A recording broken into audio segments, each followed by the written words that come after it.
여기 서명해요. 언성을 높이게 하지 말아요.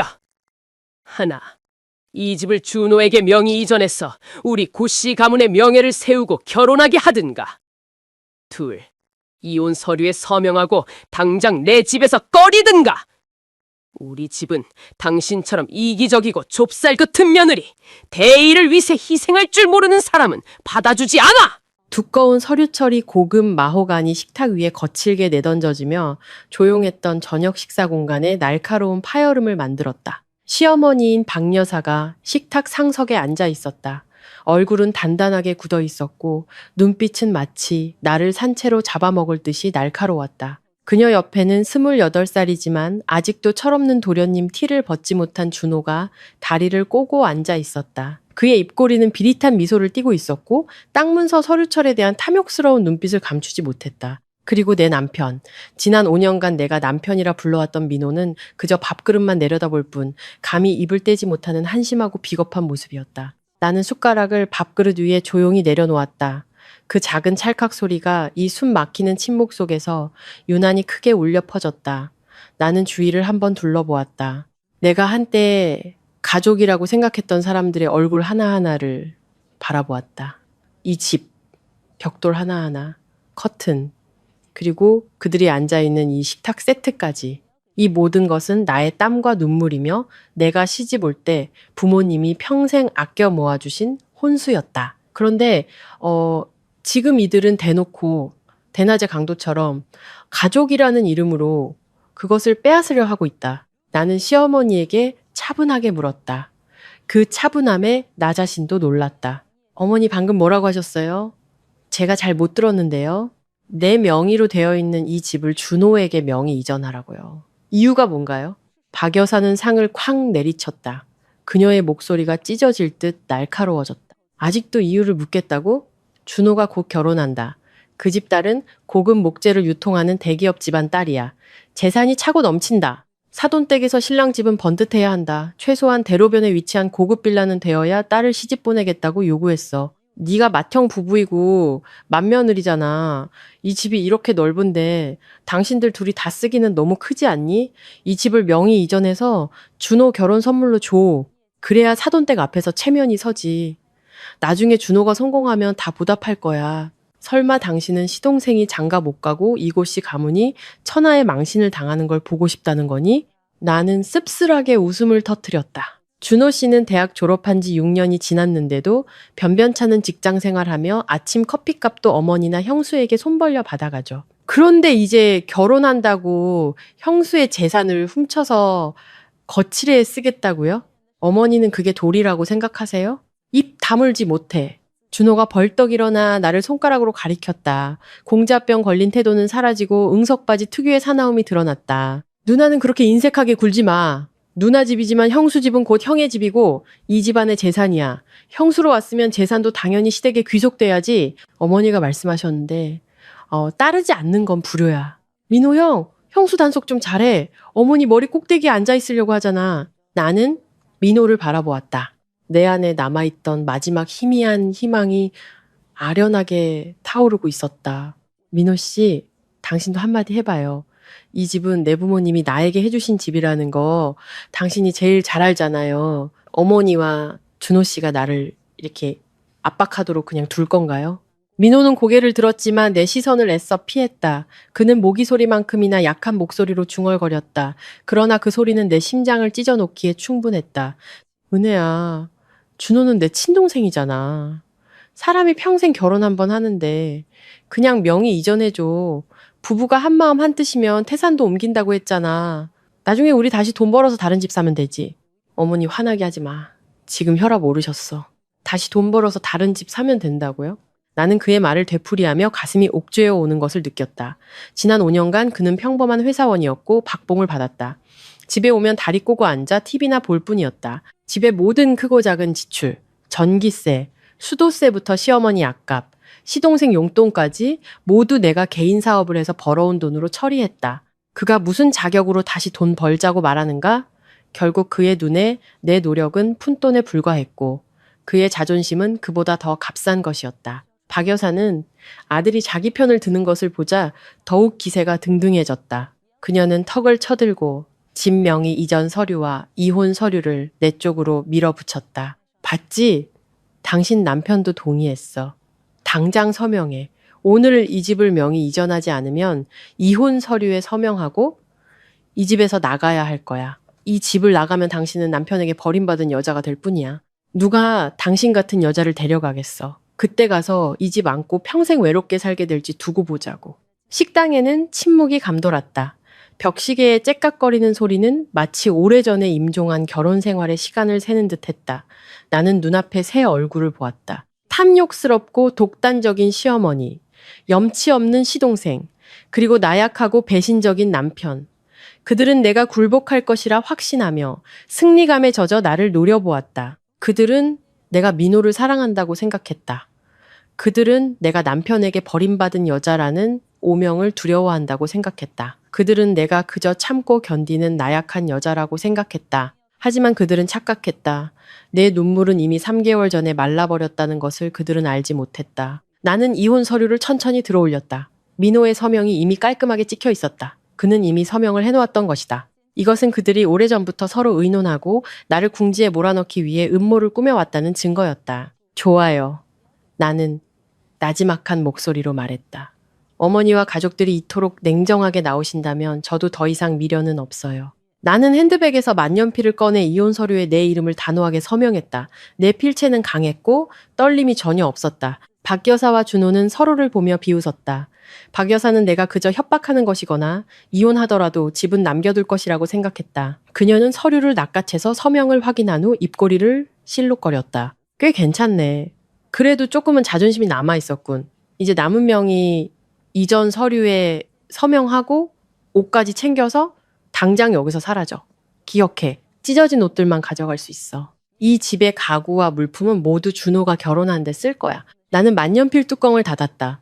딸깍 소리가 경쾌하게 울렸다. 나는 자리에서 일어나 옷매무새를 다듬고 박 여사의 눈을 똑바로 쳐다보며 내가 지을 수 있는 가장 밝은 미소를 지어 보였다. 마치 천근만근의 짐을 벗어던진 사람의 미소였다. 어머니, 제 뜻을 오해하신 것 같아요. 제가 이혼 서류에 서명했다는 건 저와 민호 씨는 이제 각자의 길을 간다는 의미예요. 더 이상 아무 관계도 아니죠. 그리고 이 명의 이전 서류 말씀이신데요.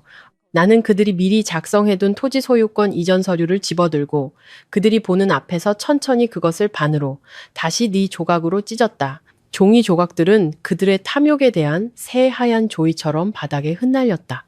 당신 지금 뭐 하는 짓이야? 미쳤어? 준호가 얼굴이 붉어진 채 소리쳤다. 미치지 않았어요. 나는 준호를 똑바로 쏘아보며 대답했다. 이것이 아무 가치 없는 휴지 조각이라서 찢은 거예요. 모두들 내가 명예 이전하기를 바랐다고요. 죄송하지만 너무 늦었어요. 늦었다니 무슨 뜻이야? 민호가 낯빛이 창백해진 채 불안한 기색을 감추지 못하고 더듬거렸다. 나는 민호를 바라보았다. 한때 사랑했던 남자에 대한 연민이 가득 담긴 눈빛이었다. 나는 천천히 단어 하나하나를 뱉어냈다. 이 집 제가 이미 팔았거든요. 뭐라고? 세 사람이 동시에 날카로운 비명을 질렀다. 박 여사는 벌떡 일어났고 의자는 뒤로 쿵 하고 넘어졌다. 거짓말 마. 네가 언제 팔아? 등기부 등본은 아직 금고 안에 있잖아. 내가 봤단 말이야. 그건 그냥 장식용으로 복사해둔 가짜 등기부 등본이에요, 어머니. 나는 차갑게 웃었다. 진짜 등기부 등본은 한 달 전에 이미 새 주인에게 명의 이전했어요. 집을 판 돈 30억 원은 이미 제 계좌에 안전하게 들어왔고 어머니나 그 누구도 손댈 수 없는 해외은행으로 이체했어요. 새 주인은 아주 관대한 분들이라 제가 짐 정리할 시간을 한 달 동안 빌려주셨어요. 그리고 마지막 기한은 정확히 내일 아침 8시예요. 박 여사는 가슴을 부여잡았다. 얼굴에 핏기가 하나도 없었고 손발이 떨리기 시작했다. 그녀는 나를 손가락으로 가리켰지만 아무 말도 뱉어내지 못했다. 다들 놀라셨나요? 나는 계속했다. 목소리는 더욱 단호해졌다. 내가 바보라고 생각하셨나요? 3개월 전 내가 우연히 어머니와 준호 씨가 내 방에서 나를 쫓아내고 이 집을 가로챌 계획을 짜는 것을 엿듣지 않았다면 모를까. 나는 이미 깨달았어요. 나는 몰래 집을 팔았고 재산을 옮겼고 오늘 이 순간을 준비했어요.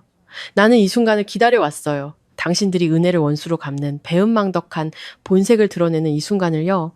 누나, 우리를 속인 거야. 준호가 소리를 지르며 나에게 달려들어 때리려고 했다. 하지만 나는 전혀 동요하지 않았다. 나는 휴대전화를 들어 올렸다. 화면이 환하게 빛났다. 멈춰요. 이 집안의 카메라는 아직 작동 중이고 나는 이것을 개인 클라우드에 실시간 스트리밍하고 있어요. 나에게 손이라도 댔다가는 내일 폭행죄로 감옥에 갈 거예요. 그리고 당신의 예비 장모님, 대기업 가족도 당신 같은 사위의 진짜 얼굴을 알게 되겠죠. 준호는 멈칫했다. 그의 주먹은 허공에 멈춰 있었고 얼굴은 분노로 새파래졌지만 감히 함부로 행동하지 못했다. 그는 이 사실이 새어나가면 신데렐라 꿈이 물거품이 될 것을 알았다. 나는 박 여사에게로 몸을 돌렸다. 그녀는 이미 의자에 주저앉아 헐떡이고 있었다. 어머니께서 예전에 그러셨죠. 이 집은 저를 받아주지 않는다고요. 좋아요.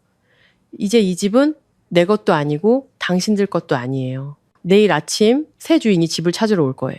그분들은 사업가라 말이 통하지 않아요. 나는 모두들 오늘 밤 안에 짐을 싸는데 힘을 아끼라고 충고하고 싶네요. 안 그러면 내일 길바닥에 쫓겨나면 너무 창피할 테니까요. 말을 마친 나는 계단 쪽으로 몸을 돌려 걸어갔다. 내 마음속에는 후련함과 아픔이 뒤섞인 감정이 솟아올랐다. 깨진 가족에 대한 아픔, 하지만 내 삶의 피를 빨아먹던 종양을 스스로 잘라냈다는 후련함이었다. 은혜야, 멈춰. 이럴 순 없어. 민호가 달려와 내 손을 잡았다. 그의 목소리는 떨렸다. 집을 팔면은 우리 가족은 어디서 살아? 어머니는 연로하시고 준호는 곧 결혼하는데 네가 어떻게 이렇게 잔인할 수 있어? 나는 그의 손을 뿌리치고 그를 낯선 사람 보듯 바라보았다. 잔인하다고요? 민호 씨, 어머니가 나를 맨몸으로 길바닥에 내쫓으려 했을 때 당신은 어디 있었나요? 당신 동생이 내 집을 강탈하려 했을 때 당신은 어디 있었나요? 당신은 침묵했고 공범이었어요. 당신의 침묵이 바로 이 부부의 정을 죽인 가장 날카로운 칼이었어요. 당신 가족이 어디서 살지는 당신이 알아서 할 일이에요. 그리고 나는 이 순간부터 고씨 가문과 아무런 관련이 없어요. 나는 위층으로 올라갔다. 뒤에는 박 여사의 애통한 울부짖음, 준호의 욕설, 그리고 완전히 무너진 민호의 모습이 남아 있었다. 오늘 밤은 길고 긴 밤이 되겠지만 나에게는 어둠의 마지막 밤이 될 것이다. 내일 아침 해가 뜰 때 나는 이 문을 나설 것이다. 쫓겨난 사람이 아니라 자유로운 승리자로서. 하지만 나는 이 싸움이 여기서 끝나지 않았다는 것을 알고 있다. 내 손에 있는 30억 원은 단지 시작일 뿐 가장 달콤한 복수가 그들을 기다리고 있다.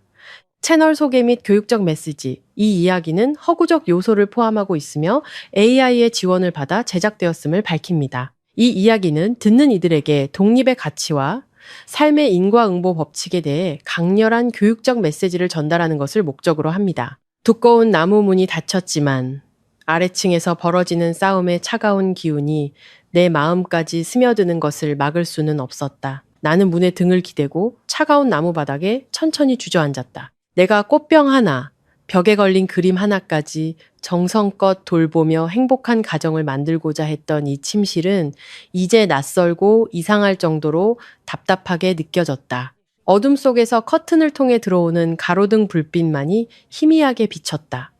5년 전의 기억이 슬로모션 영화처럼 고통스러울 정도로 생생하게 떠올랐다. 결혼식 날 나는 순백의 드레스를 입고 세상에서 가장 행복한 여자라고 믿으며 환하게 웃었다. 평생 농사만 지으신 소박한 우리 부모님은 내 혼수를 마련해 주시기 위해 고향의 땅을 팔아 이 대로변의 빌라를 사주셨다. 나는 아직도 투박한 아버지의 손이 민호의 손을 꽉 잡고 있던 것을 생생하게 기억한다. 아버지의 목소리는 떨리고 있었다. 아버지 어머니에게는 은혜 하나뿐이다. 은혜는 우리의 금쪽 같은 딸이다.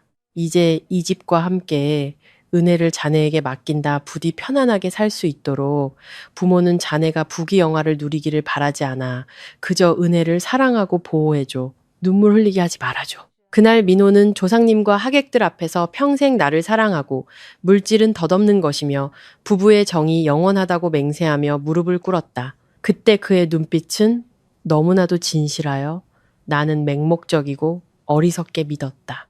나는 그 다정한 겉모습 뒤에 비겁한 영혼이 숨어 있고 시댁의 따뜻한 환영 뒤에는 소름 끼치는 현실적인 계산이 숨어 있다는 것을 알지 못했다. 민호는 국영기업에 다니는 평범한 회사원이었고 박봉을 받았다. 일은 한가했고 아침에 차 끌고 출근해서 저녁에 퇴근했다. 그는 본성적으로 안주하려 했고 진취성이 부족했으며 어려서부터 어머니에게 과잉 보호를 받아 어려움이 닥치면 쉽게 움츠러들었다. 반면에 나는 일찍부터 사업에 뛰어들어 의류 매장을 열었고 나중에는 부동산으로까지 발을 넓혔다. 내 수입은 남편의 10배, 심지어 20배에 달했다. 하지만 나는 남편의 체면을 세워주기 위해 불평하거나 비교하지 않았다. 집안의 모든 비용, 전기세, 수도세, 경조사비, 시어머니 약값, 시동생 학비와 차량 유지비까지 모두 내 손으로 처리했다. 하지만 나의 선의는 그들에게 당연한 것으로 받아들여졌다. 시어머니 박 여사는 노련한 장사꾼 유형의 여성이었다. 그녀는 며느리가 만만하고 돈이 많다는 것을 일찍이 알아채고 나의 재산을 갉아먹는 작전을 시작했다. 처음에는 교묘한 암시 정도였다. 은혜야, 세탁기가 너무 낡아서 세탁할 때마다 시끄러워서 엄마 머리가 너무 아프다. 아니면 준호가 낡은 차를 타고 멀리 출퇴근하는데 불쌍하다. 네가 동생 좀 지원해줄 수 없겠니?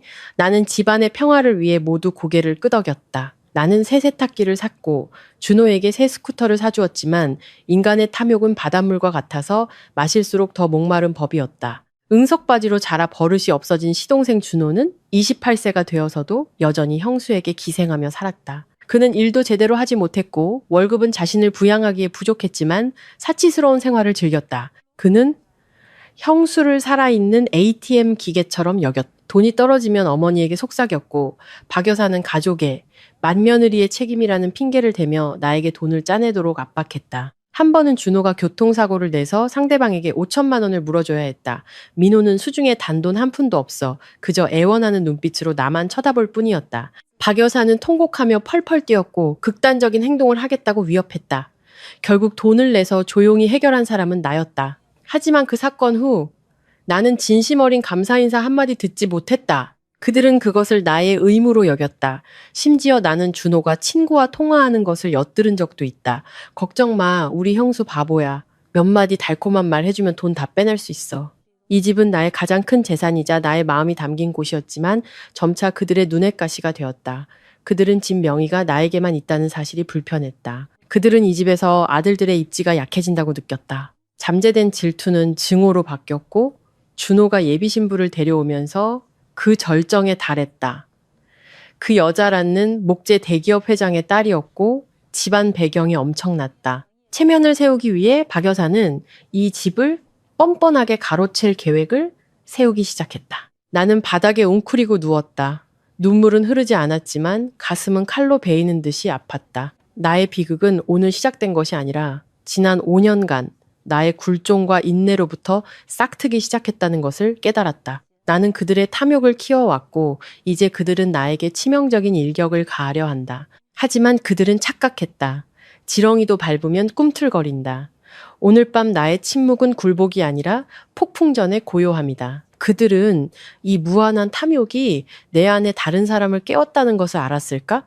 그 어느 때보다 잔인하고 결단력 있는 여자로 변모한 나를 말이다. 내 인생을 완전히 바꾼 결정적인 순간에 대해 이야기해주겠다. 그것은 영화에서처럼 비바람이 몰아치던 날이 아니라 화창한 오후였지만 사람들의 마음은 먹물보다 더 검은 날이었다. 정확히 3개월 전 나는 거래처와의 파티 후 음식에 체해 속이 메스꺼웠다. 어지러움 때문에 일찍 퇴근하여 쉬려고 집에 왔다. 오후 2시에 집에 도착했다. 평소 같으면 민호는 직장에, 준호는 밖에서 시간을 보내고 있을 시간이었다. 하지만 나는 두 형제의 신발이 현관에 널려 있는 것을 보았다. 집은 이상할 정도로 조용했다. 나는 이름을 부르려 했지만 어떤 직감이 나에게 침묵하라고 속삭였다. 나는 맨발로 나무 계단을 조심스럽게 밟았다. 박 여사의 침실 문이 살짝 열려 있었고 속삭이는 듯 하지만 흥분된 대화 소리가 새어나와 나는 걸음을 멈췄다. 어머니, 어떻게 할 생각이에요? 그 목재 대기업 딸 란이 나를 마음에 들어 하긴 해요. 하지만 결혼 후에는 따로 살아야 하고 번듯한 주택이 있어야 한다고 했어요. 내가 그 애를 낡은 월세방이나 시골의 허름한 집에 데려갈 수는 없잖아요. 너무 창피해요. 준호의 목소리는 조바심과 요구로 가득 차 있었다. 박 여사가 혀를 찼다. 그녀의 목소리는 계산적이었다. 걱정 마. 엄마가 이미 다 계획했어. 이 집은 은혜 명의로 되어 있지. 법적으로는 어렵지만 사람으로는 쉬워. 제가 민호랑 5년이나 살았는데 배가 홀쭉하잖아. 아직 애 한 명 못 낳았어. 이게 바로 가장 좋은 핑계. 제 아킬레스건이야. 나는 숨을 멈추고 벽에 바싹 붙어 섰다. 손톱이 부러질 정도로 난간을 꽉 움켜쥐었다. 그들은 지금 내 인생을 놓고 모의하고 있었다. 엄마가 압박할 거야. 박 여사는 단호한 목소리로 말을 이었다. 엄마가 점쟁이에게 다녀왔다고 할 거야. 점쟁이가 이 집에 풍수가 안 좋아서 악기가 껴서 아이가 생기기 어렵다고 말했다고 할 거야. 유일한 해결책은 집 주인을 바꾸는 건데 그게 바로 네가 되어야 한다고. 준호. 쟤는 순진하고 미신을 믿는 데다 남편을 사랑하고 아이를 갈망하니까 분명 흔들릴 거야. 만약에 제가 거부하면요. 엄마? 은혜 누나도 만만치 않잖아요. 민호의 목소리가 울려 퍼졌다. 내 심장이 찢어질 듯이 아팠다. 내 남편. 한 침대에서 자는 남편이 이 비열한 대화에 참여하고 있었다. 그는 나를 변호하기는커녕 계획이 실패할까봐 걱정하고 있었다. 거부하면 이혼해야지. 박 여사가 짜증 섞인 목소리로 말했다. 침대 위에 주먹을 내려치는 소리가 선명했다. 쟤를 버린다고 협박해봐. 간담이 서늘할 거야. 한번 이혼한 데다 열매 없는 나무라는 소문까지 나면 누가 데려가겠어. 제가 너에게 매달릴 거야. 그리고 솔직히 말해서 너도 이제 다른 길을 생각해둬. 은혜가 돈은 잘 벌지만 건조하고 아이 낳기가 힘들잖아. 준호에게 진명이 이전만 성공하게 달래줘. 그럼 임무 완료야. 그때 가서 재산이 우리 집으로 넘어오면 네가 언제든 쟤를 차버릴 수 있어. 나도 네 옛 여자친구 세라를 눈여겨봤단다. 걔가 방금 이혼했는데 아이도 잘 낳고. 엄마 말이 맞아요, 민호 형. 준호가 합세하며 껄껄 웃었다. 형은 좀 진심으로 연기해야 할 거예요. 내가 란이랑 결혼해서 장인어른에게서 사업 자금 받으면 그때 우리 형제끼리 마음껏 누리자고요. 그 구두쇠 형수 당장 쫓아내버려. 난 그 얼굴 보기만 해도 짜증난다고. 나는 문 밖에서 얼어붙은 채 서 있었다. 온몸에 식은땀이 비오듯 흘러 젖었다. 음식에 체해서 생겼던 구토 증세는 사라지고 대신 목구멍까지 차오르는 역겨움만이 남았다. 결국 그들의 눈에 나는 사람이 아니었다. 나는 장기판의 말, 돈 찍어내는 기계, 그리고 가치를 다 빨린 후 제거되어야 할 방해물일 뿐이었다. 5년간의 부부의 정, 나의 효심, 관용, 이 모든 것이 그들의 눈에는 쓰레기에 불과했다. 그들은 단순히 집을 빼앗으려는 것이 아니라 내 인생을 망치고 내 행복을 강탈한 후 나를 헌 물건처럼 버리려 했다. 나는 당장이라도 뛰어들어가 비열한 그들의 얼굴을 핥히고 소리를 지르고 싶었지만 남아있는 이성이 나를 붙잡았다. 내가 지금 소동을 피우면 그들은 모두 오리발을 내밀고 가식으로 둘러댈 것이다. 준비가 되지 않은 나는 손해를 볼 것이다. 나는 약자의 위치에 있었다. 새 늙은 늑대에 맞서 나 홀로 싸워야 했다. 나에게는 시간이 필요했다. 재산을 처분하고 그들에게 평생 잊지 못할 교훈을 가르쳐줄 완벽한 계획이 필요했다. 나는 발소리를 죽이며 조심스럽게 뒷걸음질 쳤다. 집을 나와 골목 초이백 카페에서 2시간 동안 멍하니 앉아 있었다. 그 2시간 동안 내 안에 착한 아내는 죽었다. 내가 집에 돌아와 피곤한 척 부엌으로 들어서자 민호는 달려와 다정하게 안부를 물었다. 박 여사는 걱정하는 척하며 오렌지 주스를 타주었다. 그들의 가식적인 얼굴을 보며 나는 속으로 다짐했다. 좋아. 당신들이 연기를 원한다면 나도 함께 연기해주지. 하지만 이 연극의 결말은 내가 다시 쓸 거야. 그것이 바로 나의 마지막 보루인 이 집을 팔기로 결정한 순간이었다. 하지만 30억 원짜리 집을 밤낮으로 감시하는 세 사람의 코앞에서 비밀리에 판다는 것이 쉬웠을까? 이 놀라운 사기극을 실행하기 위해 나는 어떤 위험을 감수해야 했을까? 30억 원짜리 집을 파는 거는 시장에서 채소를 파는 일이 아니었다. 특히나 극비리에 진행해야 할 때는 더욱 그랬다. 작은 실수 하나, 흩어진 광고 전단지 한 장, 엿듣게 된 전화통화, 한 번만으로도 나의 계획은 무너질 것이고 그 결과는 상상할 수 없을 만큼 끔찍할 것이다. 그들은 어떻게든 나를 막으려 할 것이고 심지어 폭력을 사용해서라도 등기부 등본을 내놓으라고 강요할 것이다. 다음 날 아침, 나는 3일간 지방 출장을 간다는 핑계를 대고 행동의 자유를 얻었다.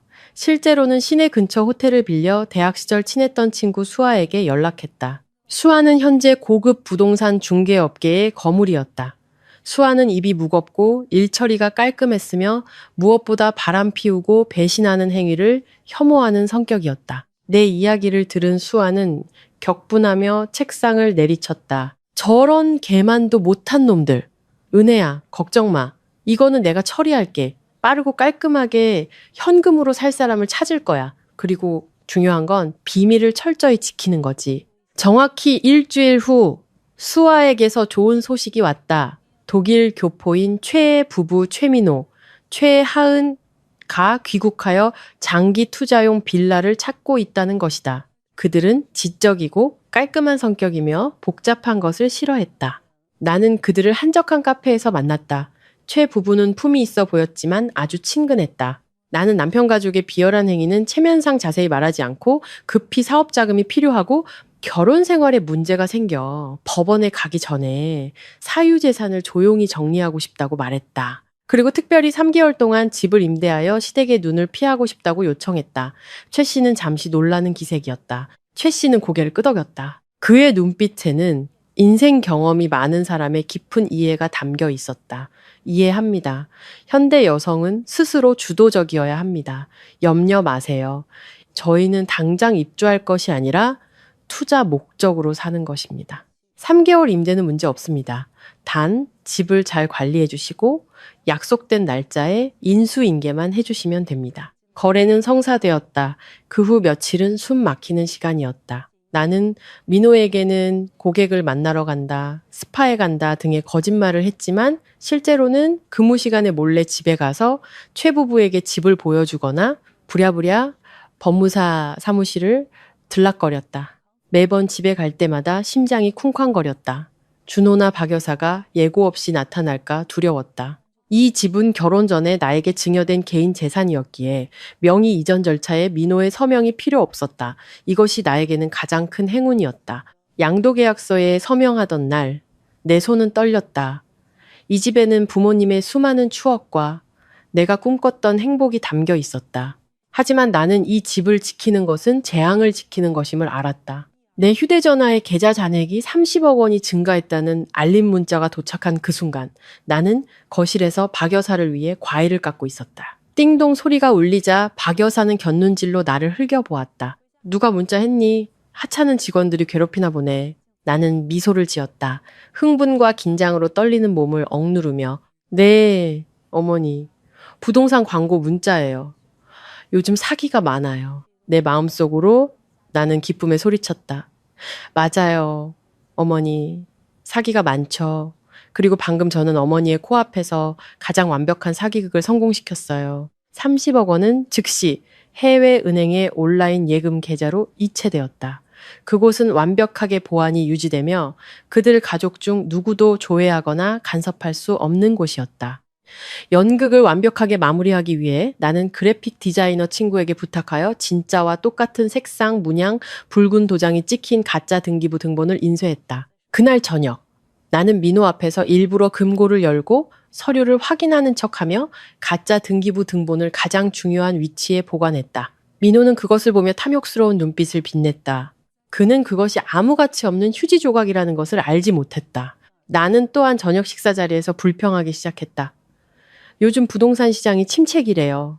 우리 동네 집값이 많이 떨어지고 있대요, 어머니. 이웃집은 수억 원 손해보고 팔려 해도 아무도 안 산대요.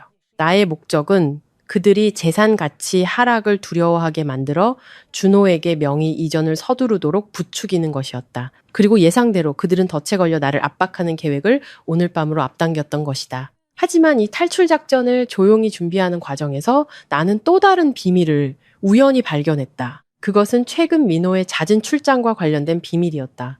그의 비열함이 단순히 집을 훔치려는 데서 그치지 않는다는 것을 깨달았다. 내가 참고 인내하는 껍데기 속에서 살았던 몇 달 동안 나의 육감은 그 어느 때보다 날카로워졌다. 나는 민호에게서 이상한 변화를 감지하기 시작했다.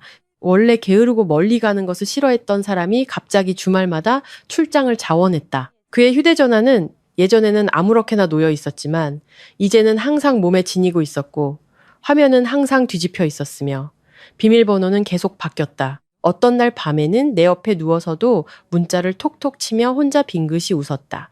내가 묻자 그는 화들짝 놀라 휴대전화를 끄며 짜증을 냈다. 여자가 뭘 안다고? 상사랑 새 프로젝트 이야기하고 있어. 새벽 1시에 하트 이모티콘이 펄럭이는 새 프로젝트라니? 30억 원이 생긴 나는 사설 흥신소에 돈을 아끼지 않았다. 나는 모든 것을 명확히 알고 싶었고 법원에 갔을 때 내가 유리한 고지를 점할 수 있는 확실한 증거를 원했다. 그리고 단 5일 만에 흥신소에서 보내온 서류철은 내가 최악의 상황을 예상했음에도 불구하고 나를 얼어붙게 만들었다. 민호는 바람을 피우고 있었다. 그리고 그 상대는 낯선 사람이 아니었다. 바로 박 여사가 비밀리에 언급했던 그의 대학 시절 여자친구 세라였다. 세라는 방금 남편과 이혼하고 3살짜리 딸을 키우는 싱글맘이었다. 흥신소에서 찍은 사진들은 고통스러울 정도로 선명했다. 민호는 나와 함께 가면 비싸다고 불평했던 고급 식당에서 세라 모녀를 데리고 밥을 먹었다. 그는 힘들게 출장 간다고 거짓말했던 날들에 5성급 리조트로 그들을 데리고 여행을 갔다. 사진 속 민호는 세라의 딸을 안고 환하게 웃고 있었다. 사랑이 넘치는 눈빛, 우리가 아이를 갖지 못해 힘들었던 지난 5년간 나에게는 단 한 번도 보여주지 않았던 눈빛이었다. 하지만 나를 가장 분노하게 만들고 모욕감을 느끼게 한 것은 그가 다른 여자와 잔다는 사실이 아니라 돈 문제였다. 흥신소는 그들이 어떻게든 입수한 은행 거래 내역 사본을 나에게 제공했다. 민호는 내가 가족 지출을 위해 주었던 보조카드의 돈을 몰래 빼돌려 세라에게 이체했다. 그는 세라에게 명품 가방을 사주고 금을 사주고 세라 딸의 국제학교 학비를 내주었는데 그 총액이 수억 원에 달했다. 그것은 나의 땀과 눈물로 번 돈이었다. 나는 허리가 부러지도록 일했고 2년 된 옷도 갈아입지 못할 정도로 아꼈는데 그는 그 돈을 다른 남자의 아내를 부양하고 다른 남자의 딸을 키우는 데 쓰고 있었다. 심지어 흥신소가 카페에 설치한 도청 장치에서 녹음된 대화에서 민호는 세라에게 소름 끼치는 말을 했다. 자기야, 조금만 더 기다려줘. 은혜가 곧 준호에게 집 명의 이전할 거야. 일이 다 끝나면 내가 핑계를 만들어서 이혼할 거야. 그때 가서 다른 재산도 반으로 나누자고 요구하고 우리 당당하게 합쳐서 살자. 우리 엄마도 자기를 마음에 들어 해. 아들 낳아주면 당장 널 며느리로 들이고 애 못 낳는 저 암탉 같은 년은 쫓아내 버리겠다고 했어. 나는 녹음된 대화를 들으며 손이 부들부들 떨렸다. 이어폰이 바닥으로 떨어졌다. 박 여사도 이 사실을 알고 있었다. 그녀는 둘째 아들에게 집을 뺏어주려는 것뿐만 아니라 나를 내쫓고 맏아들의 정부를 며느리로 들이려 했던 것이다. 이 가족 전체가 인간의 탈을 쓴 악마물이었다. 그들은 물질적으로나 정신적으로 나를 산채로 잡아먹기 위해 조직적으로 잔혹하게 공모하고 있었다. 나는 호텔방에서 한바탕 울었다.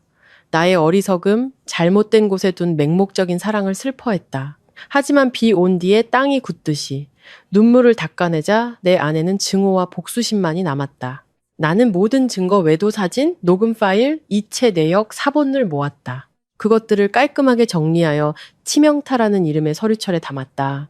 나는 그것을 핸드백에 넣고 항상 가지고 다녔다. 가장 적절한 순간에 터뜨리기 위해서였다. 그리고 그 순간은 바로 오늘 밤이었다. 민호가 집을 잃은 충격으로 혼란스러워하고 있을 때 나는 그에게 이 선물을 하나 더 안겨줄 것이다. 그가 굴욕의 끝이 무엇인지 깨닫도록. 그는 옛 애인과 행복한 가정을 원했다고, 내 돈으로 새 보금자리를 짓고 싶다고. 어림없다. 이 사진들을 보면 민호는 어떻게 반응할까? 그리고 항상 도덕을 설파하던 시어머니 박 여사는 벌거벗은 진실 앞에 어떻게 맞설까? 현 시점으로 돌아와 내가 계단을 올라가자 뒤에 남겨진 세 사람은 극도의 충격에 휩싸여 있었다. 1층의 공기는 압축되었다가 폭발했다. 박 여사의 비통한 울부짖음이 위층으로 울려 퍼졌다. 마치 밤에 우는 올빼미 소리처럼 처절했다. 하늘이시여, 이 배은망덕한 며느리가 나를 속였어. 내 집을 팔았어. 조상님들, 내가 어쩌자고 저런 도둑년 같은 며느리를 맞았을까요? 그녀는 마치 자기가 땀과 눈물로 돈을 벌어 이 집을 샀던 사람인 것처럼 바닥을 치며 통곡했다. 그녀의 뻔뻔함은 극에 달했다. 준호는 욕설을 퍼붓고 되는 대로 물건을 걷어찼다. 물건들이 요란하게 부서지는 소리가 울려 퍼졌다. 내 방문이 발로 차여 열렸다. 민호가 상처 입은 짐승처럼 뛰어들어왔다. 그의 눈은 붉게 충혈되었고 숨소리는 거칠었으며 분노와 술 냄새가 났다. 은혜, 거기서 제대로 말해. 네가 집을 판 게 사실이야. 장난이야. 돈은 어디 있어? 30억 원을 어디에 숨겼어?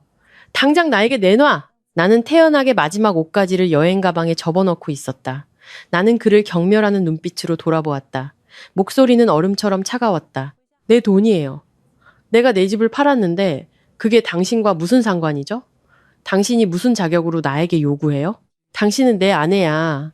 민호가 으르렁거렸다. 그는 달려들어 내 가방을 빼앗으려 했고 목의 힘줄이 굵게 솟아올랐다. 결혼 중의 재산은 공동재산이야. 당신이 내 서명 없이 몰래 팔았으면 법 위반이야. 내가 당신을 고소하고 감옥에 쳐넣을 거야. 나는 비웃음을 터뜨렸다. 비꼬는 듯한 웃음이었다. 나는 가방에서 손을 떼고 천천히 핸드백으로 다가갔다. 두 번째 서류철을 꺼냈다. 그의 어두운 비밀이 담긴 서류철이었다. 나를 고소하겠다고? 좋아요. 하지만 고소하기 전에 이것이 뭔지 좀 봐요. 나는 민호의 얼굴에 서류철을 세게 던졌다. 종이들은 흩날렸고 그의 정부와 찍은 애정어린 사진들이 바닥에 흩뿌려졌다. 깨진 사랑에 시든 꽃잎처럼 사방에 흩어졌다. 민호는 얼어붙었다. 그는 몸을 숙여 떨리는 손으로 사진 한 장을 집어들었다. 사진 속에는 그가 리조트 수영장에서 세라와 열렬히 키스하고 있었다. 민호의 얼굴은 붉은색에서 파란색 그리고 핏기 없는 흰색으로 변했다. 자세히 봐요. 나는 느리고 또렷하게 말했다. 단어 하나하나에 힘을 실었다. 이것은 당신의 외도 증거예요. 당신은 내가 준 돈으로 첩을 부양하고 그녀의 사생아에게 선물을 사주었죠. 당신은 내 집을 훔쳐서 그녀를 아내로 맞이할 계획이었고요. 내가 모를 줄 알았나요? 내가 눈이 멀고 귀가 먹은 줄 알았어요. 나는 그에게 다가가 은행 이체 내역 사본을 그의 얼굴 가까이에 들이댔다. 그리고 이것은 당신이 가족 돈을 횡령한 증거예요. 이 증거들이 있으면 법원에 가도 당신은 내 재산에서 단 한 푼도 나눠받지 못할 뿐만 아니라 결혼 및 가족제도 위반, 부양 의무 위반으로 내가 당신을 역고소할 수도 있어요. 고소하고 싶어요? 내가 끝까지 상대해 줄게요. 민호는 말을 잇지 못했다. 그는 더듬거렸고 식은땀이 비오듯 흘렀다. 당신이 나를 미행했어? 은혜, 나는 그냥 한눈 판 것뿐이야. 남자라면 누구나 실수할 수 있잖아. 오해하지 마. 나는 당신을 버릴 생각은 추호도 없었어. 한눈 판 거지만 나랑 이혼하고 결혼하겠다고 약속했죠. 한눈 판 거지만 어머니도 알고 열렬히 지지했고요. 나는 그의 눈을 똑바로 쳐다보았다. 눈빛은 역겨움으로 가득했다. 민호 씨, 당신은 정말 한심해요. 당신은 남자로서 자격이 없어요. 당신은 탐욕스럽고 어리석고 배신적이에요. 당장 내 방에서 나가요. 경비원 불러서 당신 목을 끌고 내려가게 하기 전에 바로 그때 준호도 씩씩거리며 올라와 형을 돕고 나를 때리려 했지만 바닥에 흩어진 사진들과 민호의 비참한 얼굴을 보자 그는 입을 다물고 멈칫했다. 박 여사가 헉헉거리며 계단을 올라왔다. 그녀는 그 광경을 보자 자기 아들이 정부를 껴안고 있는 사진들이 적나라하게 노출된 것을 보자 가슴을 부여잡고 눈을 뒤집으며 헛소리를 몇 마디 하더니 바닥에 쓰러졌다. 입가에 거품을 물었다. 집을 잃은 충격에 이 치욕적인 진실이 더해져 그녀를 쓰러뜨린 것이다. 엄마, 어머니. 민호와 준호는 당황하여 어머니를 부축했다. 집은 혼란에 빠졌고 비명소리와 울음소리가 울려 퍼졌다. 나는 그 광경을 쳐다보았다. 마음속에 연민은 전혀 없었다. 나는 그들을 싸구려 비극을 연기하는 낯선 사람들처럼 보았다. 이것이 그들이 자신들의 탐욕과 잔혹함에 대해 지불해야 할 대가였다. 인과응보는 늦지 않았다. 바로 이 순간에 찾아왔다. 나는 여행 가방을 끌고 그들을 냉정하게 지나쳤다. 뒤돌아보며 소리쳤다. 구급차 불러요. 그리고 이 쓰레기 더미를 깔끔하게 치워두세요. 내일 아침 8시에 새 주인이 집을 찾으러 올 거예요. 그분들이 이 꼴 보기 전에 치워요. 안 그러면 예정보다 빨리 길바닥에 쫓겨날 수도 있으니까. 나는 아래층으로 내려와 불이 켜진 거실에서 기다렸다. 오늘 밤은 꼬박 밤을 샐 것이다. 나는 그들이 이 집에서 쫓겨나는 순간을 내 눈으로 직접 보고 싶었다. 그들의 몰락은 이제 막 시작되었을 뿐이다.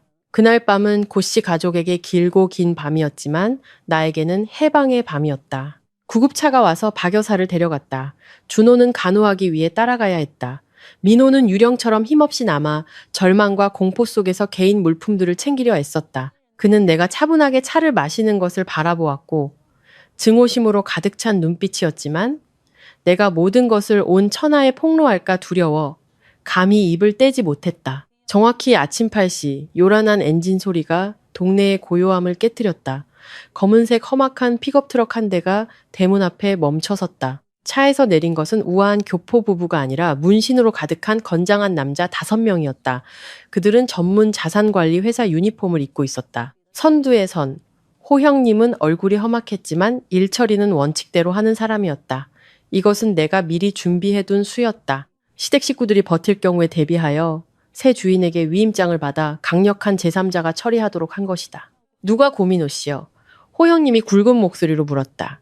손에는 빨간 도장이 찍힌 위임장을 들고 쇠대문을 쾅쾅 두드렸다. 민호가 얼굴이 바쑥해지고 턱수염이 거뭇하게 난 채 떨면서 대문을 열었다. 네, 접니다. 집을 인계할 시간입니다. 당장 개인 물품들을 모두 밖으로 치우세요. 우리는 새 주인의 요구에 따라 이 집을 봉인하고 수리를 진행해야 합니다. 호영님은 협상의 여지를 주지 않는 단호한 어조로 말했다. 하지만 제발 이해해 주세요. 어머님 지금 병원에 입원해 계시고 동생도 거기 있어요. 짐이 이렇게 많은데 어떻게 다 치웁니까? 며칠만 더 시간을 주시면 안 될까요? 민호는 울먹이는 목소리로 간절하게 애원했다. 시간을 줄 수 없습니다. 계약서에는 15일 아침 8시라고 명확하게 적혀 있습니다. 지금은 8시 5분입니다. 이미 불법 점유하고 있는 겁니다. 우리는 법대로 처리합니다. 얘들아, 들어가서 짐 치우는 것을 도와줘라.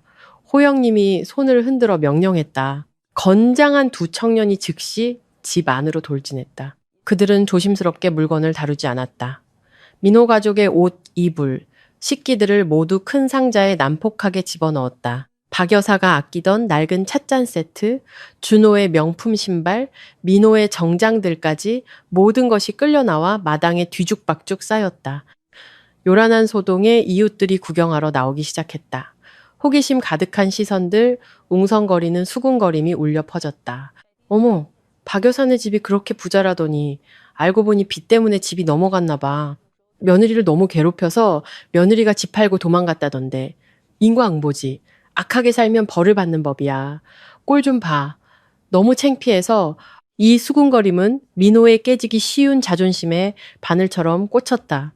그는 어지럽게 널린 짐들 한가운데서 꼼짝없이 서 있었다. 고개는 숙인 채 누구와도 눈을 마주치지 못했다. 그의 가족이 애써 쌓아 올린 허세와 체면은 한순간에 완전히 무너졌다. 나는 내 작은 여행 가방을 끌고 대문으로 나섰다. 호영님에게 미소를 지으며 인사했다. 감사합니다. 제 할 일은 끝났습니다. 열쇠를 인계해 드릴게요. 나는 민호를 마지막으로 돌아보았다. 그는 붉게 충혈된 눈으로 나를 올려다보았다. 절망과 뒤늦은 애원의 눈빛이었다. 은혜야, 정말 가는 거야?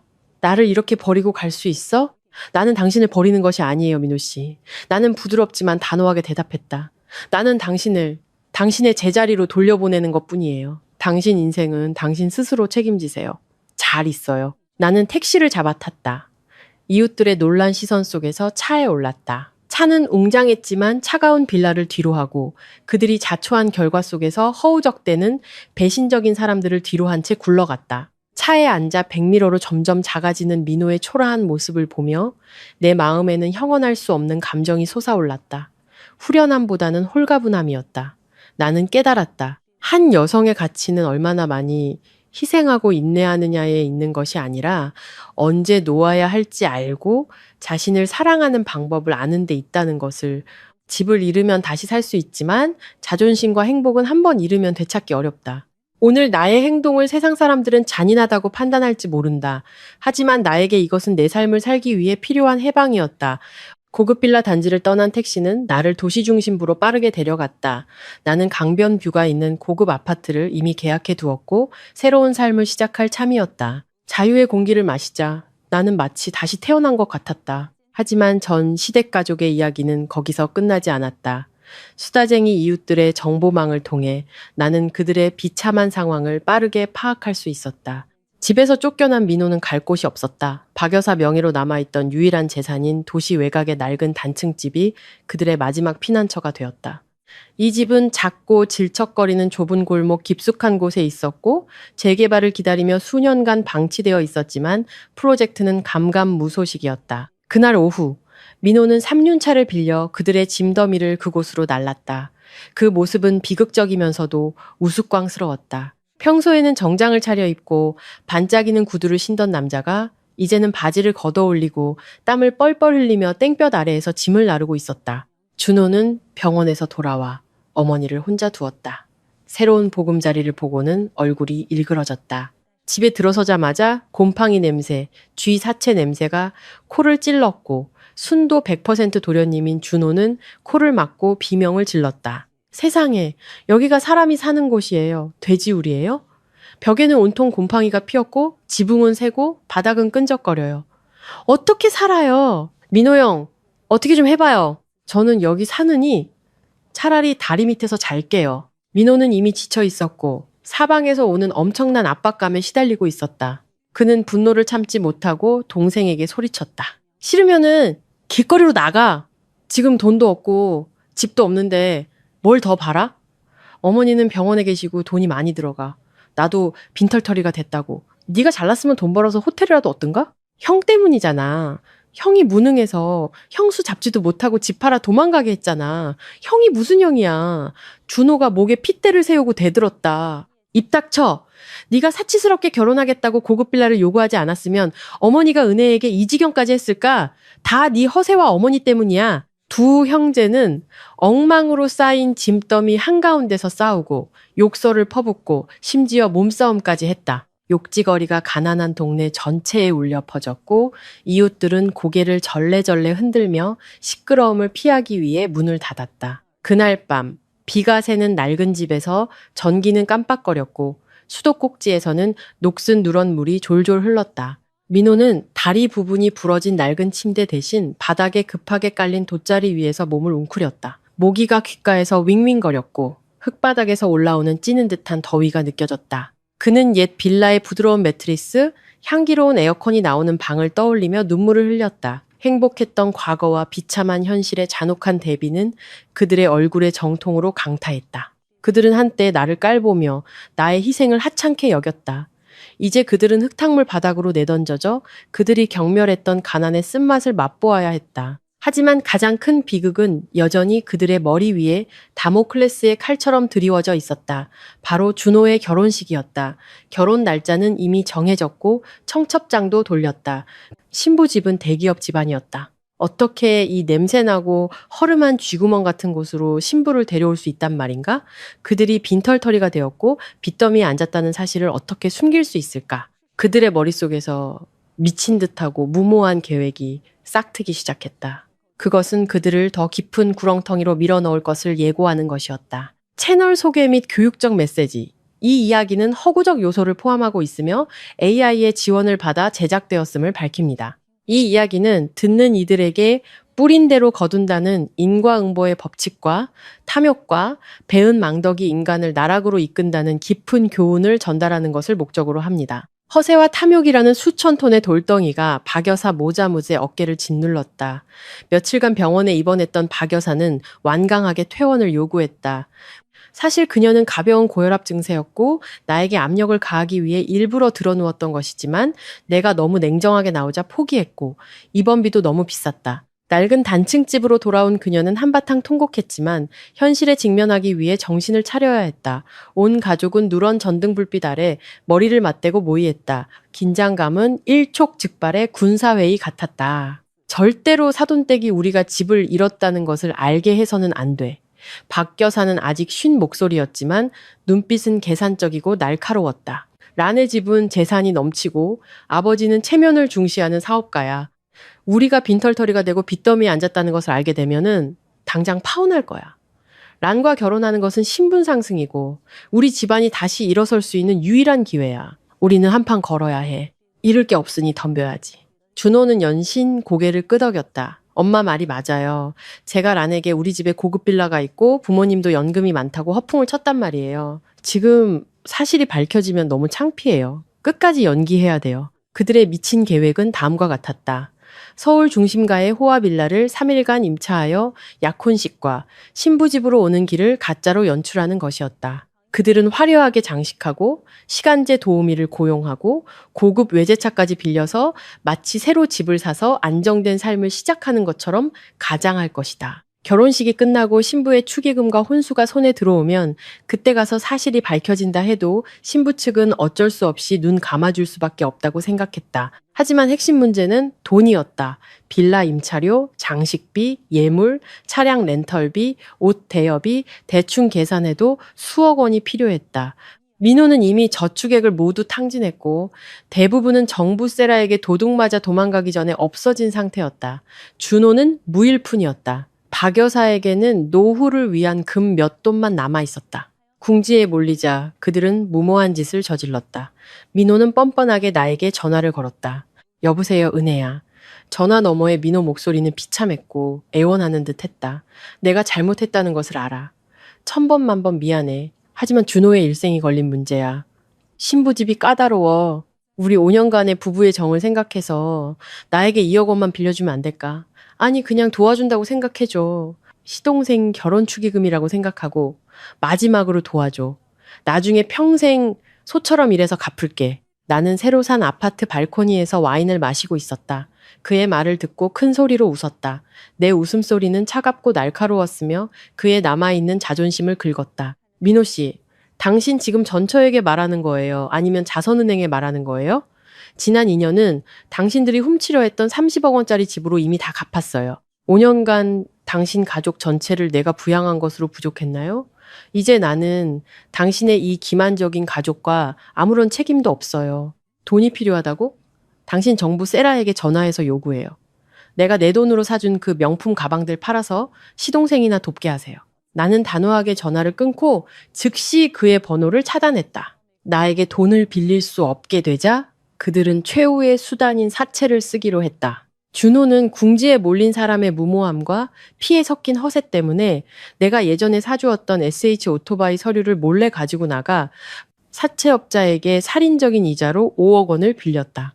그는 결혼 후 신부의 예물을 팔아 빚을 갚을 수 있다고 확신했다. 그들은 수영장이 있는 호화빌라를 임차했고 검은색 고급 벤츠 차량들을 빌렸으며 심지어 부유한 친척인 척 연기할 사람까지 고용했다. 연극은 겉으로는 화려했지만 속으로는 공허함과 극도의 두려움으로 가득 차 있었다. 약혼식이 다가왔고 모든 것이 순조롭게 진행되는 것처럼 보였다. 박 여사는 빌린 벨벳 한복을 입고 흐뭇하게 웃었다. 그녀는 병색으로 야윈 얼굴을 짙은 화장으로 가린 채 운이 다시 자기 가족에게 돌아올 것이라고 믿었다. 하지만 그들은 내가 청첩장을 받았다는 것을 알지 못했다. 그들이 보낸 것이 아니라 신부 어머니가 보낸 것이었다. 세상은 둥글다. 신부란의 어머니는 내가 새로 투자한 스파의 VIP 고객이었다.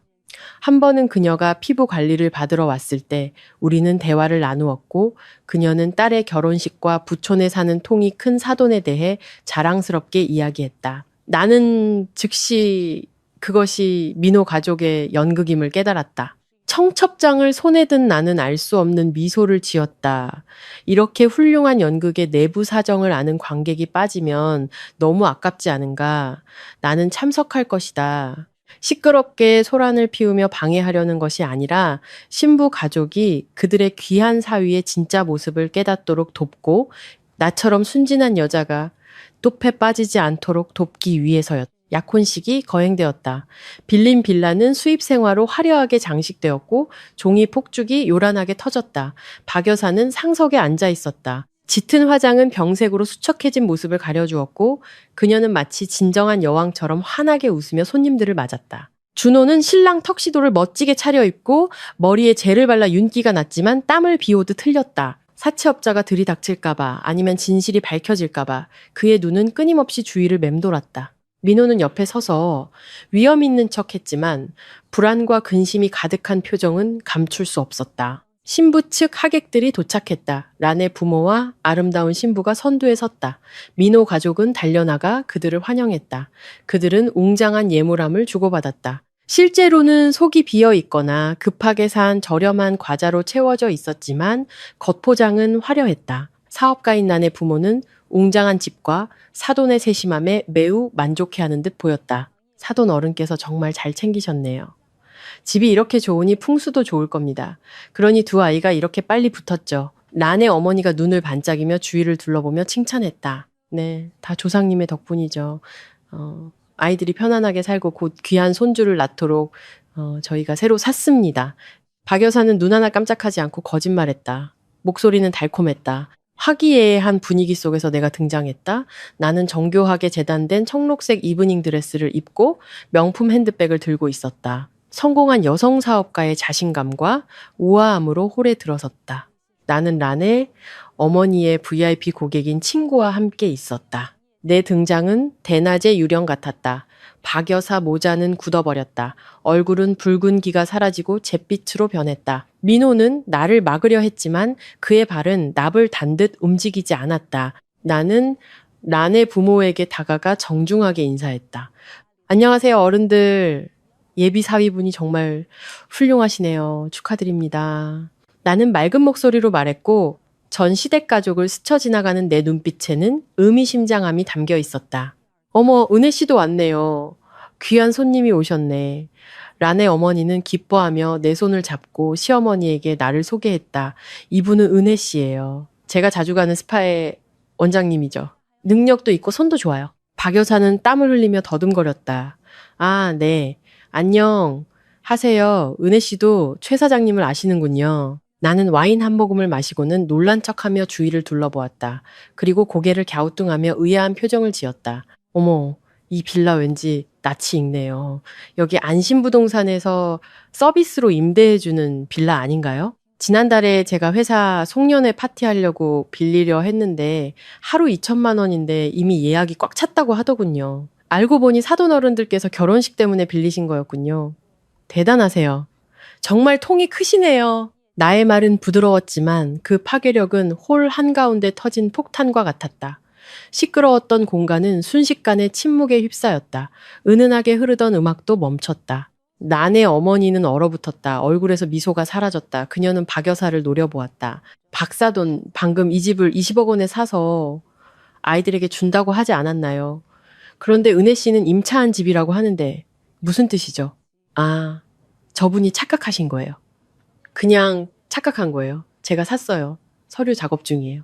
박 여사는 얼굴이 붉어진 채 말을 더듬었고 손이 떨려 와인잔을 떨어뜨릴 뻔했다. 샀다고요? 나는 피식 웃으며 휴대전화를 꺼냈다. 재빠르게 조작했다. 이상하네요. 오늘 아침에 제가 거래처를 위해 장소를 찾느라 임대 앱을 확인했는데 이 빌라는 여전히 단기 임대 목록에 올라와 있고 팔리지도 않았던데요? 혹시 오해가 있을까봐 제가 집주인에게 직접 전화해서 확인해 볼까요? 나는 스피커폰을 켰다. 전화벨 소리가 무서운 침묵 속에서 울려 퍼졌다. 준호는 공황 상태에 빠졌다. 그는 소리를 지르며 내 휴대전화를 빼앗으려 달려들었다. 입 닥쳐요. 방해하지 마. 당신은 질투심에 눈먼 여자일 뿐이야. 준호의 무례하고 통제력을 잃은 행동이 모든 것을 폭로했다. 노련한 사업가인 난의 아버지는 즉시 문제를 파악했다. 그는 얼굴이 굳어지며 상을 세게 내리쳤다. 멈춰. 준호군, 설명해봐. 이 집은 산 거야, 빌린 거야? 그리고 내 앞에서 사람을 때리려 하다니. 미래 장인어른의 압박 아래. 준호는 떨면서 무릎을 꿇었다. 아무 말도 뱉어내지 못했다. 그의 침묵이 가장 명확한 대답이었다. 신부 측 하객들은 수군거리기 시작했다. 란의 부모는 극도의 모욕감과 기만당했다는 느낌을 받았다. 그들은 돈을 아끼는 사람들이 아니었지만 거짓말과 허세를 가장 싫어했다. 결국 당신들은 이 화려한 연극을 꾸며서 우리를 속이려 한 거였군요. 내 딸을 이 함정에 빠뜨리려 했다고요? 란의 아버지는 눈을 부라리며 으르렁거렸다. 집이 없으면 없다라고 말했어야지. 우리는 가난하다고 무시하지 않아. 하지만 가난하면서 비열하고 기만적인 허세를 부리는 거는 용납할 수 없어. 란, 일어나. 가자. 결혼 같은 건 없어. 이런 사람들은 우리 집안의 신발끈도 묶을 자격이 없어. 신부라는 흐느껴 울며 면사포를 찢어 바닥에 던졌다. 신부 측은 예물함까지 모두 챙겨 성난 채 돌아갔다. 준호는 쫓아가며 애원했지만 신부 측 경호원들에게 밀쳐져 차가운 바닥에 나동그라졌다. 박 여사는 너무 놀라고 창피해서 두 번째로 기절했다. 이번에는 진짜 기절이었다. 화려했던 연극은 가장 비참한 방식으로 막을 내렸다. 나는 그들의 몰락을 지켜보았다. 마음속으로는 정의가 실현되었다고 느꼈다. 나는 남의 고통 위에서 기뻐하지는 않지만 거짓으로 시작된 결혼은 비극으로 끝날 뿐이라고 믿었다. 아무리 고통스럽더라도 진실은 달콤한 거짓말보다 낫다. 결혼은 취소되었고 파혼당했으며 명예는 완전히 실추되었다. 하지만 박 여사 가족의 비극은 이제 막 시작되었을 뿐이었다. 거칠의 결혼식을 위해 준호가 빌린 5억 원의 사채는 이제 그들 가족의 생명을 위협하는 시한폭탄이 되었다. 원금의 이자가 더해져 매일 무섭게 불어났다. 인정사정 없는 사채업자들이 그들을 끈질기게 추적하기 시작했다. 비극적인 약혼식 3일 후 그들의 낡은 단층집에 조폭 무리가 찾아왔다. 그들은 벽에 빨간 페인트를 난잡하게 뿌리고 문에 비릿한 젓갈을 던졌다. 집안에 남아있던 얼마 안 되는 가구도 때려 부순다. 한밤중에 울려 퍼지는 고함 소리와 문을 두드리는 쿵쾅거리는 소리는 동네 전체를 공포에 떨게 했다. 그들은 준호가 24시간 안에 돈을 갚지 않으면 피를 보거나 발목을 자르겠다고 위협했다. 준호는 극도의 공포에 질려 집 구석에 숨어 담요를 뒤집어 쓰고 부들부들 떨었다. 그는 길거리로 나갈 엄두도 못 냈고 화장실에 가는 것도 몰래 해야 했다. 엄마, 살려줘. 쟤들이 나를 죽일 거야. 나 아직 죽고 싶지 않아, 엄마. 준호는 엉엉 울면서 박 여사에게 매달렸다. 눈물 콧물 범벅이 되었다. 박 여사는 가벼운 뇌졸중에서 막 깨어났다. 한때 자신의 희망이었던 사랑하는 아들이 이제는 하찮은 쥐새끼처럼 비참하게 무너지는 것을 보자 그녀의 마음은 찢어지는 듯 아팠다. 하지만 그녀에게 돈이 어디 있단 말인가. 금은 이미 다 팔았고 집도 없었다. 절망 속에서 그녀는 민호에게로 시선을 돌렸다. 그 눈빛에는 소름 끼치도록 잔인한 빛이 번뜩였다. 민호야, 네가 맏형이다. 네가 동생을 책임져야 해. 친구나 직장 동료에게 돈을 빌리든가 아니면 네 콩팥이라도 팔아. 무슨 수를 써서라도 돈을 구해서 준호 빚을 갚아줘. 쟤는 아직 젊고 미래가 있어. 쟤를 죽게 내버려 둘 수는 없어. 민호는 어머니를 멍하니 바라보았다. 친어머니가 친아들에게 어떻게 저런 잔인한 말을 할 수 있는지 믿을 수 없었다. 그는 어머니 말을 듣다가 아내를 잃었고 집을 잃었고 모든 명예를 잃었다. 이제 어머니는 그 먹통 같은 동생을 구하기 위해 자신의 장기까지 팔라고 요구하고 있었다. 엄마, 저도 빈털털이에요. 월급은 매달 엄마 드렸잖아요. 지금 제가 어디서 5억 원을 구해요? 엄마는 제 목숨이 저 허세 때문에 진 빚보다 못하다는 거예요? 왜 항상 저만 희생해야 해요? 민호는 목이 맨 채 소리쳤다. 엄마한테 대드는 거니?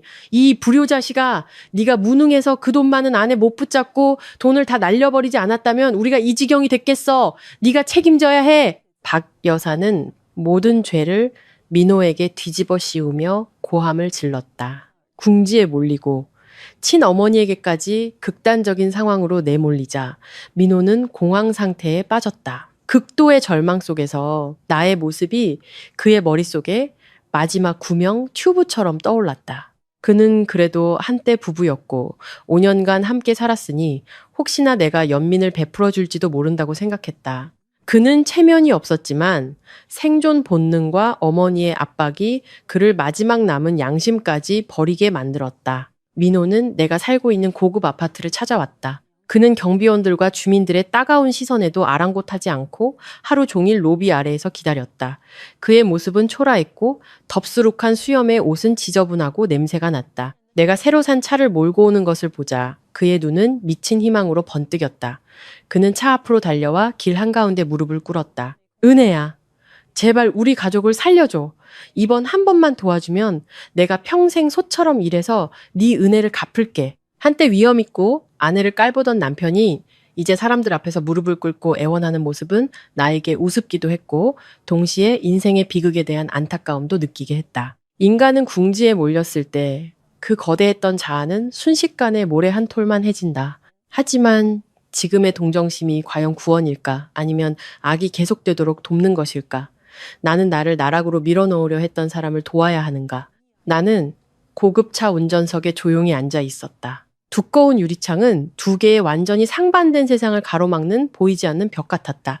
안쪽은 정적이었고 값비싼 인테리어 향수가 맴돌았으며 안전하고 편안했다. 바깥쪽에는 희미한 가로등 불빛 아래 한때 나의 남편이었던 민호가 차가운 바닥에 무릎을 꿇고 있었다. 그가 너무 비참해 보여서 자세히 보지 않으면 낯선 노숙자로 착각할 정도였다. 차가운 저녁바람이 불어와 땀과 먼지로 얼룩진 그의 헝클어진 머리카락을 날렸다. 민호는 두 손을 모아 나에게 연신절을 했고 눈물은 콧물과 섞여 야위고 잿빛이 된 얼굴을 얼룩지게 했다. 폼 잡고 항상 윤기가 흐르던 머리에 아내를 깔보던 그 남자는 어디 갔는가. 나를 길바닥에 쫓아내려 어머니와 한편이 되어 오만했던 그 모습은 어디 갔는가. 지금 내 눈앞에는 영혼 없는 시체, 마지막 남은 동정심에 매달리는 완전히 실패한 사람만이 남아 있었다. 내 심장이 희미하게 욱신거렸다. 사랑 때문은 아니었다. 사랑은 그들의 음모를 엿들은 밤에 이미 죽었다. 이 욱신거림은 한 인간이 자기 손으로 자신의 밥그릇과 행복을 부수고 덧없는 환상을 쫓아갔던 것에 대한 연민이었다. 나는 차창문을 아주 조금 내렸다. 나의 목소리가 밖으로 나갈 수 있을 만큼의 작은 틈만 열었다. 그의 어두운 기운이 내 공간으로 들어오는 것을 막기 위해서였다. 민호 씨, 일어나요. 이렇게 하면은 경비원들이 주목하고 당신을 쫓아낼 뿐이에요. 더 이상 자신을 망가뜨리지 마세요. 한 남자로서 마지막 남은 자존심이라도 지켜요. 나는 평온한 목소리로 말했다. 어떤 원망이나 흥분도 없었다. 내 목소리를 듣자 민호는 바다 한가운데서 널빤지를 잡은 사람처럼 필사적으로 차 창문으로 기어왔다. 마르고 검어진 두 손이 창문 모서리를 꽉 잡았다. 붉게 충혈된 눈은 나를 애원하듯이 바라보았다. 은혜야, 내가 잘못했어. 1000번 만번 사과할게. 정말 후회하고 있어. 내장이라도 찢어지는 것 같아. 당신이 나를 욕하든 모욕하든 때리든 내가 다 감수할게. 한마디도 불평하지 않을게. 하지만 제발, 제발 나를 용서하고 준호를 살려줘. 사채업자들이 협박만 하는 게 아니야. 진짜 칼 들고 왔었어. 오늘 밤 돈 없으면 제 목숨을 가져갈 거야. 우리 엄마는 병으로 누워 계시고 쇼크로 쓰러지기 직전이야. 나는 정말 막다른 길에 섰어. 은혜야. 이제 돌아보니 아무도 없어. 당신만이 우리 집을 살릴 수 있어. 나는 그의 눈을 깊숙이 바라보았다. 내 시선은 상대방의 심장을 해부하는 메스처럼 날카로웠다. 나는 천천히 한 단어씩 물었다. 민호 씨, 당신이 후회하는 것은 당신이 잘못했기 때문인가요? 아니면 당신이 가난하고 실패했고 궁지에 몰렸기 때문인가요? 민호는 말을 멈췄다. 입을 뻐끔거렸지만 아무 말도 하지 못했다. 나는 말을 이었다. 수년간 억눌렸던 울분의 무게가 담긴 목소리였다. 당신 자신에게 물어봐요. 오늘 당신이 내 30억 원짜리 집을 여전히 차지하고 있고 당신의 부자첩과 결혼했고 준호 씨가 대기업 딸과 결혼해서 당신들이 호화롭게 살고 있다면 당신은 후회했을까요? 아니면 그때 당신은 어머니와 동생과 함께 술잔을 들고 웃으며 나를 길거리에 버려진 멍청하고 쓸모없는 여자라고 여겼을까요? 나에게 대답해봐요. 침묵이 감돌았다. 민호는 고개를 숙였다. 그의 어깨는 떨리고 있었다. 그는 내가 옳다는 것을 알았다. 그의 후회는 비참한 실패의 필연적인 결과일 뿐이었다. 양심의 각성이 아니라 패배자의 반사행동이었다. 만약 그들의 잔혹한 계획이 성공했다면 지금 길거리에서 울고 있는 사람은 분명 나였을 것이고 그들은 눈 하나 깜짝하지 않았을 것이다. 5억 원은 지금 나에게 그렇게 큰 돈은 아니에요. 나는 차갑지만 단호한 목소리로 말했다. 하지만 나는 당신에게 단돈 1원도 주지 않을 거예요. 왜인지 알아요? 내가 이번에 당신을 구하면 당신과 당신 가족은 책임에 대한 교훈을 절대 배우지 못할 것이기 때문이에요. 당신들은 기생하며 사는 것에 익숙하고 남의 땀과 눈물 위에 기대어 사는 것에 익숙하고 문제를 일으킨 후 다른 사람이 치워주는 것에 익숙해요. 당신들은 그저 울고 무릎 꿇기만 하면 모든 죄가 사라질 거라고 생각하나요? 그렇지 않아요, 민호 씨. 인생의 법칙은 그렇게 단순하지 않아요. 당신 스스로 당신이 저지른 일의 결과를 해결하세요. 그것이 당신이 인간으로 살 수 있는 유일한 기회예요. 말을 마친 나는 단호하게 창문 올림 버튼을 눌렀다. 체구가 크고 근엄한 아파트 경비원 2명이 다가왔다. 그들은 민호가 공공질서를 어지럽히고 있다며 그의 팔을 붙잡고 로비구역 밖으로 끌어냈다. 민호는 절망 속에서 내 이름을 절규했다. 그 비명소리는 상처 입은 들짐승의 울음소리처럼 온 동네에 울려 퍼졌다. 은혜야, 너 정말 악마 같아. 죽어가는 사람을 보고도 안 구해주다니 어떻게 그렇게 잔인할 수 있어. 나는 뒤돌아보지 않았다. 엑셀을 밟아 지하 주차장으로 들어섰다. 내 눈에서는 무심코 뜨거운 눈물이 흘러내렸지만 나는 재빨리 닦아냈다. 나는 내가 잔인하다는 것을 알았다. 외부 사람들은 나를 냉혈하다고 말할 수 있다. 하지만 이 잔인함은 필요했다. 배은망덕하고 염치 없는 사람을 돕는 것은 독사를 품에 안아 다시 한번 물리는 것과 같았다. 나는 5년간 그들을 진심으로 부양했지만 그 결과는 내 가슴에 흉터와 집을 훔치고 아내를 쫓아내려는 음모였다. 이제 나는 무엇보다 나 자신을 사랑하고 보호하는 방법을 배워야 했다. 잘못된 곳에 둔 선의는 어리석음이 되고 나는 다시는 어리석은 사람이 되고 싶지 않았다. 쫓겨난 민호는 밤의 어둠 속에서 초라한 단층집으로 발걸음을 옮겼다. 돈을 구하지 못하자 마지막 희망은 사라졌다. 그가 빈손으로 집에 들어서자 침대에 누워있던 박 여사는 그에게 심하게 욕설을 퍼부었다. 그를 쓸모없는 인간, 버려진 인간이라고 불렀다.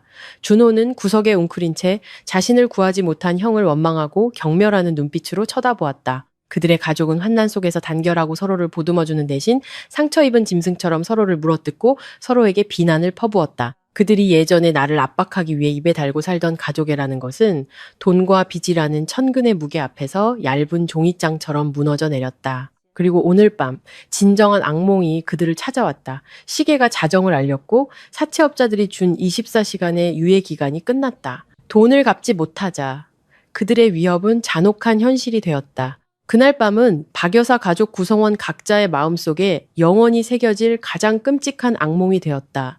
평생 후회하게 될 밤이었다.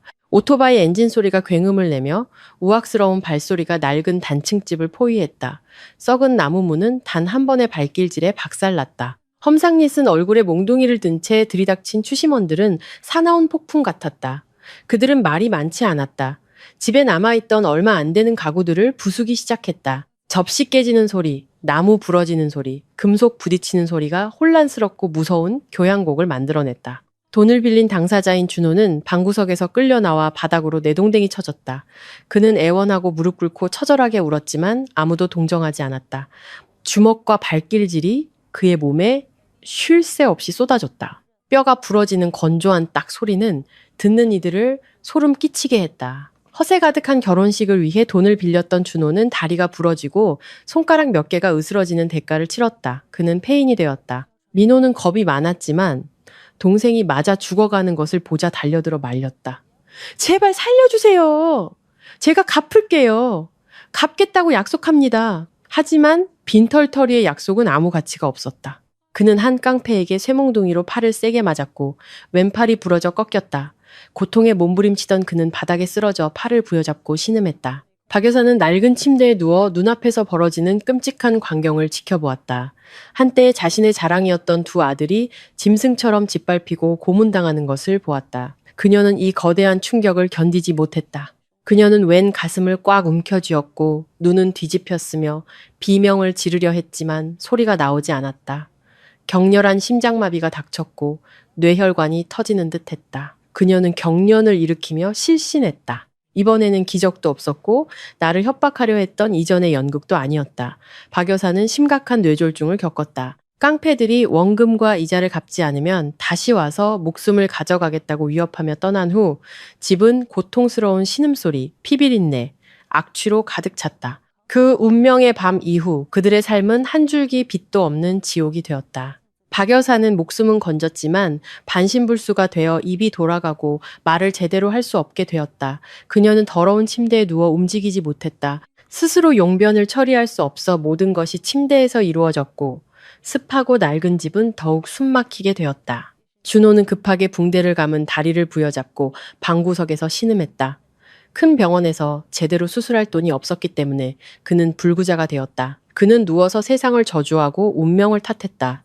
왼팔이 부러져 붕대를 감은 민호는 유일한 노동자이자 어쩔 수 없는 간병인이 되었다.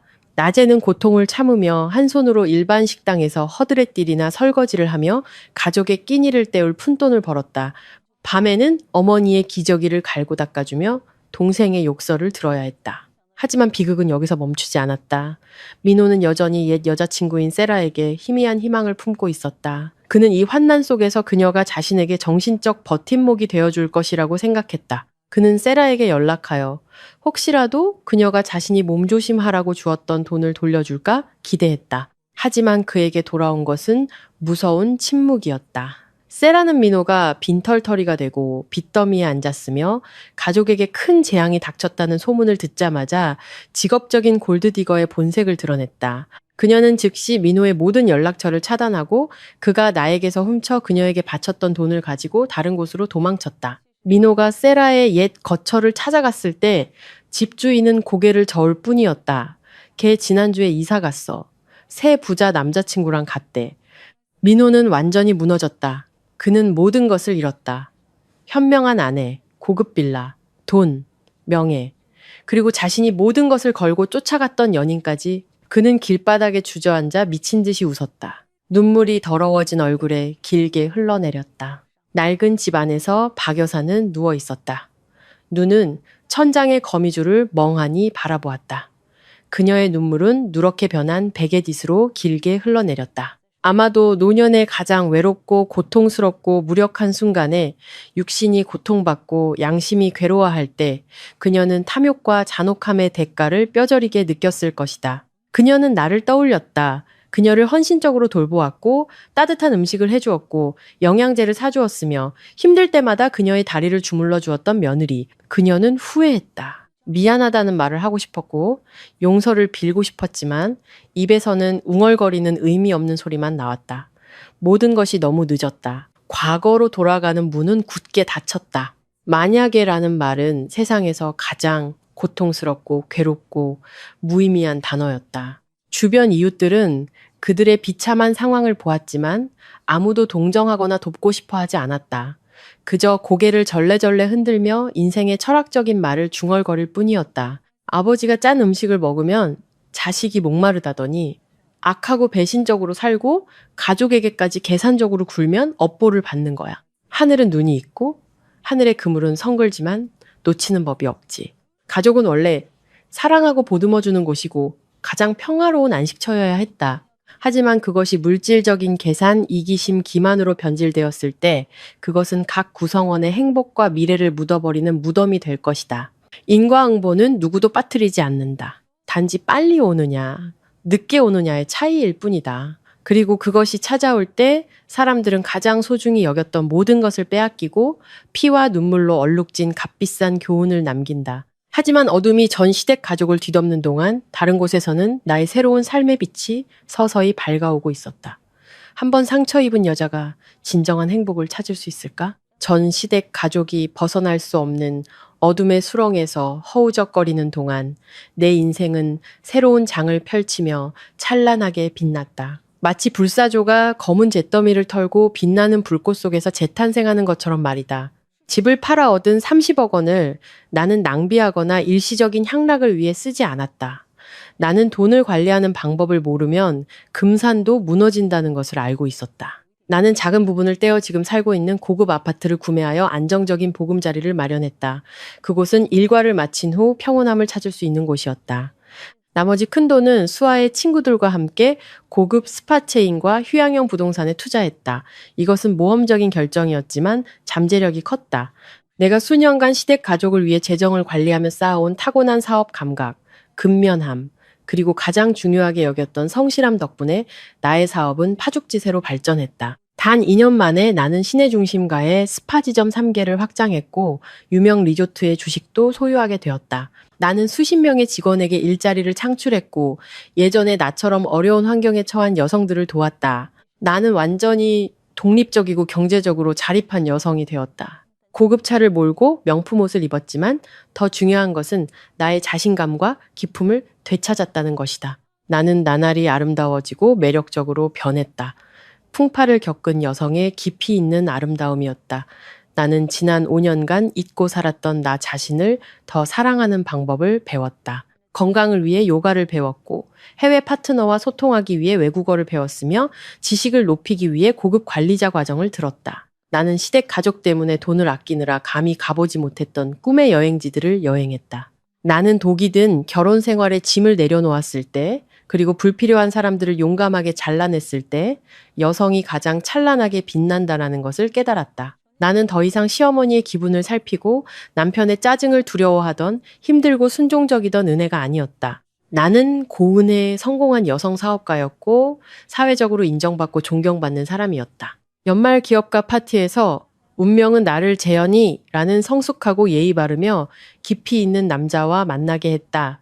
그는 나의 전략적 투자 파트너였다. 나보다 5살 많았고 사별했으며 어린 딸을 홀로 키우는 사람이었다. 재현은 나를 둘러싼 다른 남자들처럼 화려하거나 허세 부리는 외모는 아니었지만 그에게서는 신뢰와 따뜻함이 느껴졌다. 그는 나의 깨진 과거, 눈물로 가득했던 결혼 생활에 대해 잘 알고 있었지만 나를 판단하거나 동정하지 않았다. 오히려 그는 존중과 감탄의 눈빛으로 나를 바라보았다. 그는 내가 역경 속에서 강하게 일어선 용기와 내 거친 외모 뒤에 숨겨진 따뜻한 마음에 감사했다.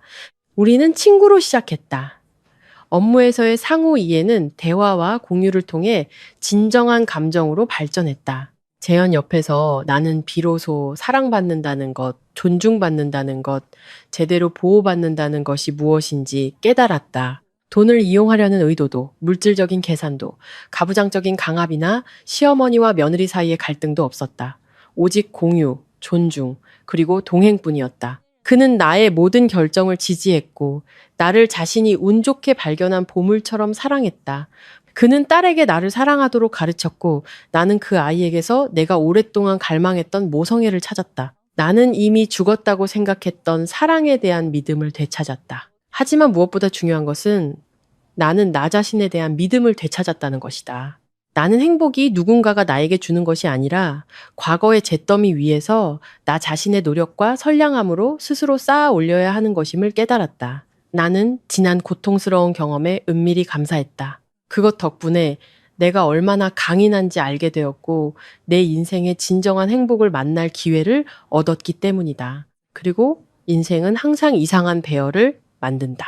어느 해의 마지막 오후 내가 완전한 행복을 누리고 있을 때 과거는 다시 한번 나에게 나타났다. 하지만 이번에는 나를 괴롭히기 위함이 아니라 나의 올바른 선택을 확인시켜주기 위함이었다. 어느 해 마지막 오후 서울 하늘은 쌀쌀했다.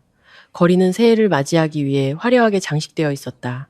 나는 재현과 팔짱을 끼고 우리가 자주 기부하고 가난한 환자들을 방문하는 자선병원 근처 공원을 걷고 있었다. 이것은 재현과 내가 지역사회에 우리의 행운을 나누는 방법으로 함께 만든 습관이었다. 즐겁게 걷고 대화하던 중 나는 낯익은 실루엣을 보았다. 그는 낡은 휠체어 옆에 웅크리고 앉아 있었다. 그 남자는 얇고 색이 바랜 외투를 입고 있었고 손목 부분은 닳아 있었다. 찬바람에 떨고 있었다. 나는 눈을 가늘게 뜨고 자세히 보았다. 그리고 그가 민호라는 것을 거의 알아보지 못할 뻔했다. 그는 35세라는 나이보다 10년은 더 늙어 보였다. 머리는 반백이 되었고 덥수룩한 수염이 얼굴의 절반을 가렸다. 그의 피부는 풍파에 그을려 검게 탔다. 그의 얼굴에는 인생의 고난이 새겨져 있었다. 눈은 움푹 패여 있었고 영혼이 없었다. 그의 왼팔은 여전히 불구였고 제대로 치료받지 못한 채 지난 폭행의 후유증으로 쪼그라들어 있었다. 그가 힘겹게 밀고 있는 휠체어에는 늙은 여자가 앉아 있었다. 머리카락은 헝클어지고 하얗게 셌으며 입은 한쪽으로 돌아가 있었다. 그녀는 떨리는 손으로 복권을 들고 행인들에게 어느라고 알아들을 수 없는 목소리로 판매를 권유하고 있었다. 그녀는 바로 박 여사였다. 한때 불을 토해내며 나를 깔보았던 여자가 이제는 매일 파는 복권에 의존해 사는 불구의 노인이 되어 있었다. 나중에 알게 된 바로는 사채업자들에게 돈을 갚고 준호의 목숨을 구하기 위해 그들은 결국 낡은 단층집마저 헐값에 팔아치워야 했다. 집이 없어진 그들은 가장 싼 빈민 가방을 빌려 간신히 하루하루를 살아가고 있었다.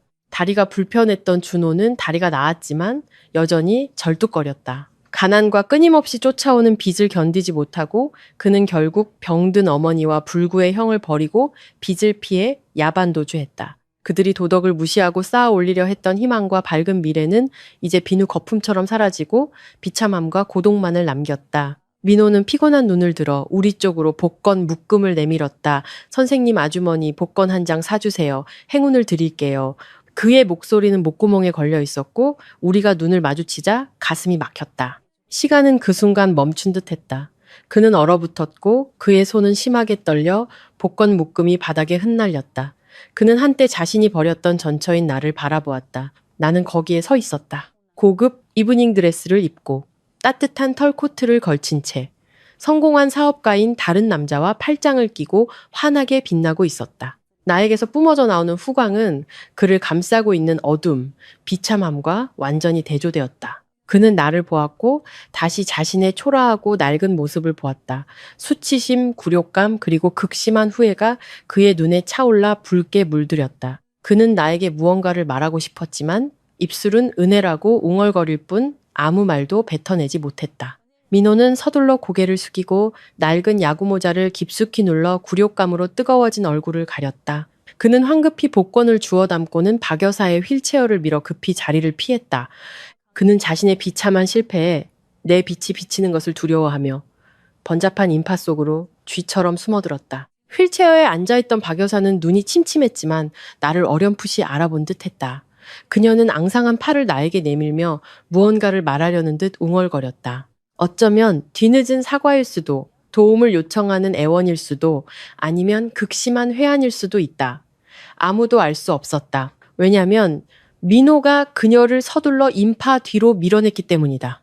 나는 그 모자무제 초라하고 절뚝거리는 뒷모습을 바라보며 말없이 서 있었다. 내 마음속에는 더 이상 증오도 승리자의 후련함도 없었다. 다만 기묘한 평온함과 인간의 삶에 대한 약간의 연민만이 남아있었다. 고통스러웠던 과거는 정말로 잠들었다. 그들은 자신들이 저지른 일에 대한 충분한 업보를 받았다. 가장 큰 처벌은 양심의 가책과 현재의 비참한 삶이었다. 재현이 내 손을 부드럽게 잡았다. 따뜻함을 전달하려는 듯 손을 꽉 쥐고는 다정하게 물었다. 괜찮아요? 아는 사람인가요? 도와줘야 할까요? 나는 재현을 돌아보며 부드럽게 미소 지었다. 내 눈은 석양의 빛으로 물드는 푸른 하늘을 향했다. 아니요, 여보. 그냥 스쳐 지나간 사람일 뿐이에요. 그들은 그들이 선택한 길을 가고 있어요. 우리 가요. 우리에게는 해야 할 의미 있는 일들이 많아요. 우리는 황금빛 석양 아래를 걸어갔다. 과거의 어둠을 뒤로하고 우리 앞에는 광활한 하늘과 약속된 미래가 기다리고 있었다. 클로징 청자 메시지, 채널 마음 정거장의 마무리 멘트 형식으로 인과응보와 여성의 독립에 대한 교훈, 강조. 제 이야기는 여기서 막을 내립니다. 스스로 노력하고 선하게 살며 자신의 가치를 아는 사람에게는 해피엔딩이었습니다. 그리고 탐욕과 이기심이 이성을 가린 사람들에게는 값비싼 교훈이자 거울이었습니다. 인생은 아주 공평합니다. 인과응보의 법칙은 항상 존재합니다. 고개를 꼿꼿이 세우고 걸을 수 있도록 사세요. 선량함과 진심으로 사세요. 눈앞의 작은 이익 때문에, 비열한 계산 때문에 인격과 가족애를 잃지 마세요. 왜냐하면 인간의 가장 큰 재산은 마철루도, 쌓인 금덩이도 아니라 마음의 평화와 흠없는 양심이기 때문입니다. 행복은 오직 자격 있는 사람에게만 찾아올 것입니다. 사랑하는 청취자 여러분, 마음 정거장의 제작진이 전하는 이 이야기는 허구적 요소와 AI의 지원을 받았지만 삶의 불변의 진리, 즉 바람을 뿌린 자는 폭풍을 거둔다. 선량하게 살면 평화를 얻는다. 그리고 여성은 언제나 자신의 삶을 스스로 주도해야 한다는 교육적 메시지를 강렬하게 전달하는 것을 목적으로 합니다. 고은혜의 파란만장한 여정을 마무리하면서 우리 마음속에는 형언할 수 없는 감정들이 솟아오를 것입니다. 정의가 실현되었을 때의 후련함, 돈 때문에 왜곡된 가족애에 대한 안타까움, 그리고 무엇보다 잿더미 속에서 일어나 자신의 삶의 빛을 되찾은 한 여성의 강인함에 대한 존경심입니다. 이 이야기는 단순한 재산 다툼이나 시끄러운 이혼 이야기가 아니라 세상 인심에 대한 진실한 거울이며 결혼 생활의 어두운 이면, 그리고 변치 않는 인생의 인과응보 법칙을 반영합니다. 은혜, 민호, 그리고 박 여사 가족의 이야기를 통해 우리는 단지 흥미를 넘어 함께 앉아 마음을 가다듬고 우리 삶에 적용할 피와 같은 교훈들을 얻어야 합니다. 매일매일 더 현명하고 더 행복하고 더 선량하게 살기 위해서 말입니다. 첫 번째이자 가장 중요한 교훈은 바로 독립과 자주의 가치입니다. 은혜는 비록 가족에게 헌신하는 아내였지만 결코 재정적 자립 능력을 잃지 않았습니다. 만약 은혜가 자신의 사업이 없었고 사업적 감각이 없었으며 가장 중요하게 부모님이 남겨주신 비상금이 없었다면 그녀가 이 지옥 같은 상황에서 이렇게 극적으로 벗어날 수 있었을까요? 아니면 그녀는 계속해서 참고 이 배은망덕한 사람들에게 굴종하거나 심지어 맨몸으로 길바닥에 쫓겨났을까요? 인생은 한치 앞을 알 수 없습니다. 오늘은 한 침대에서 자는 부부이지만 내일은 남남이 될 수 있습니다. 여성과 남성 모두 마찬가지입니다. 우리는 결혼할 때 사랑과 믿음을 가져가지만 결코 우리 자신의 두 날개를 가져가는 것을 잊지 마세요. 배우자에게 완전히 의존하지 마세요. 그 의지처가 흔들리거나 사라질 때 우리 스스로의 단단한 두 발이 없다면 우리는 쓰러질 것입니다.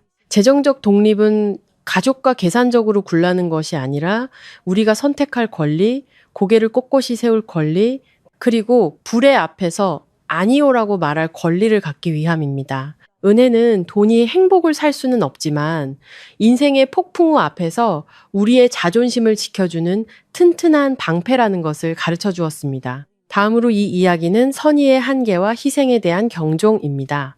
우리는 보통 참는 것이 미덕이며 여자는 가정의 화목을 위해 희생하고 인내해야 한다고 배웁니다. 하지만 이 이야기는 냉혹한 현실을 증명했습니다. 잘못된 곳에 베푼 선의는 독사를 키우는 것과 같고 맹목적인 희생은 존중을 죽이는 독약입니다. 은혜는 5년간 희생했습니다. 바늘 하나부터 모든 것을 돌보았고 시어머니를 간병하고 시동생을 부양했지만 돌아온 것은 무엇이었나요? 경멸, 이용, 그리고 재산을 강탈하려는 음모였습니다. 왜 이런 일이 일어났을까요?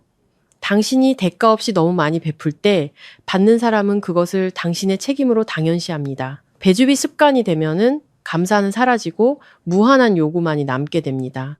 여기서의 교훈은 선량하게 살되 자신의 선의가 하찮게 여겨지도록 두지 말라는 것입니다. 지혜롭게 사랑하세요. 심지어 가족과의 관계에서도 명확한 경계를 설정하세요.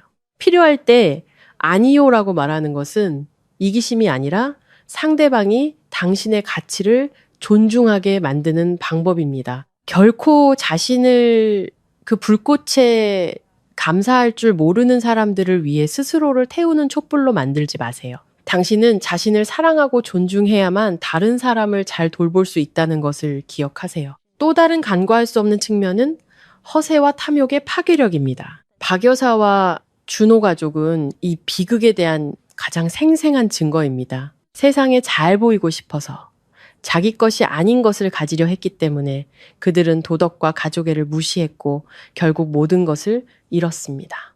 현대사회에서 많은 사람들이 물질의 소용돌이에 빠져 속은 텅 비었으면서도 겉으로만 화려함을 과시하려 합니다. 그들은 고급차, 비싼 휴대전화를 사고 호화로운 결혼식을 올리기 위해 빚을 지고 그저 몇 마디 칭찬을 듣기 위해 명예와 행복까지 희생합니다. 그 후에는 빚을 갚느라 허리가 휘고 심지어 인격까지 잃게 됩니다. 이 이야기는 우리에게 우리의 상황에 솔직하게 살도록 상기시켜 줍니다. 잘 먹고 잘 살려면 규모를 잘 맞춰야 합니다. 지속 가능한 행복은 외부의 덧없는 것에서 오는 것이 아니라 마음의 평화와 정직한 노력에서 비롯됩니다. 결코 탐욕이 이성을 흐리게 하지 마세요. 눈앞의 이익 때문에 인격을 잃지 마세요. 왜냐하면 땀과 노력으로 얻은 것이 아니라면 그것은 결코 오래가지 못하고 심지어 재앙의 씨앗을 품고 올 것이기 때문입니다. 이 이야기는 또한 배우자 선택과 가정, 내 남성의 역할에 대한 깊이 있는 통찰을 제공합니다. 민호는 실패한 남자의 전형입니다. 그가 가난해서가 아니라 그에게 본질적인 용기와 주관이 부족했기 때문입니다. 민호의 유약함, 아내가 겪는 불의 앞에서 침묵하며 동조했던 그의 모습이 바로 결혼 생활을 죽인 가장 날카로운 칼이었습니다.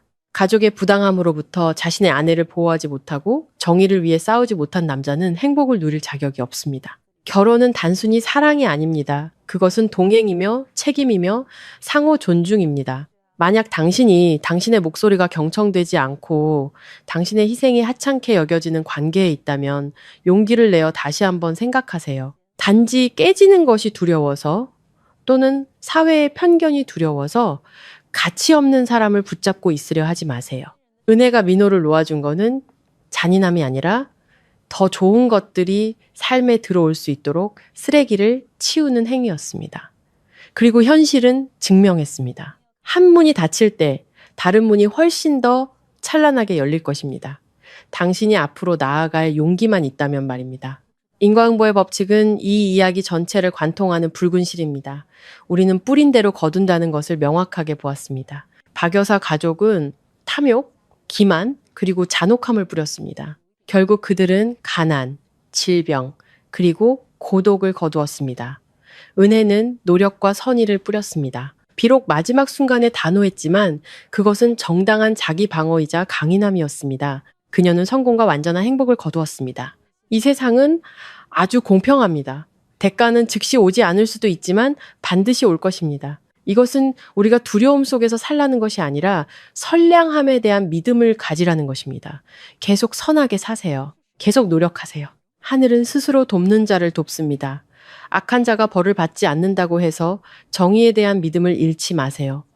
또한 자신이 손해를 보았다고 해서 원한을 품지 마세요. 자신을 수양하는 데 집중하고 마음의 뜰을 가꾸세요.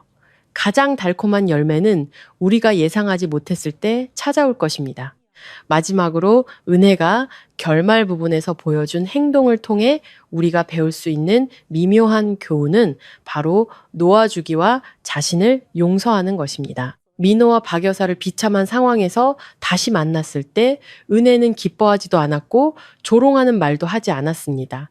그녀는 조용히 스쳐 지나가는 것을 선택했습니다. 그것이 바로 성숙함의 정점입니다. 우리가 여전히 화를 내고 원망할 때 그것은 우리가 여전히 과거의 감정을 지배당하고 있다는 의미입니다. 하지만 우리에게 고통을 주었던 사람을 평온하게 마주할 수 있고 마음에 파동이 없다면 그것이 바로 우리가 진정으로 해방된 순간입니다. 가장 달콤한 복수는 적을 진흙 속에 가라앉히는 것이 아니라 스스로를 태양을 맞이할 만큼 높이 끌어올리는 것입니다.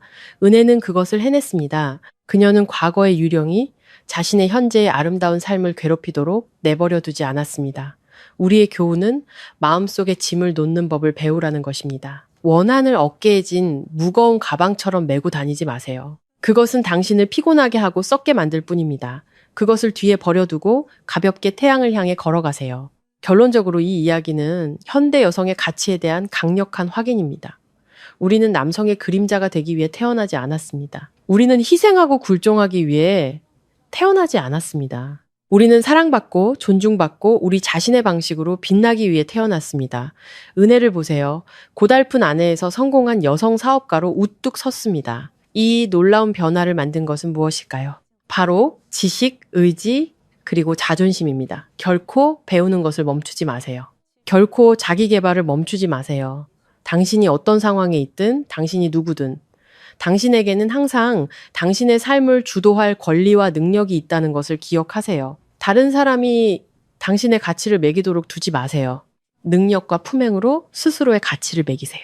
사랑하는 청취자 여러분, 삶은 다채롭고 사람마다 저마다의 상황과 고통이 있습니다. 어쩌면 이 세상 어딘가에는 초기의 은혜처럼 막다른 골목에 놓인 사람도 있고, 가족 내에서 부당함을 견디고 있는 사람도 있고, 갈림길 앞에서 방황하는 사람도 있을 것입니다. 이 이야기가 여러분의 마음을 따뜻하게 하는 작은 불꽃이 되어 여러분에게 약간의 힘과 믿음을 더해주기를 바랍니다. 다시 시작하기에 너무 늦은 때란 없다라는 것을 기억하세요.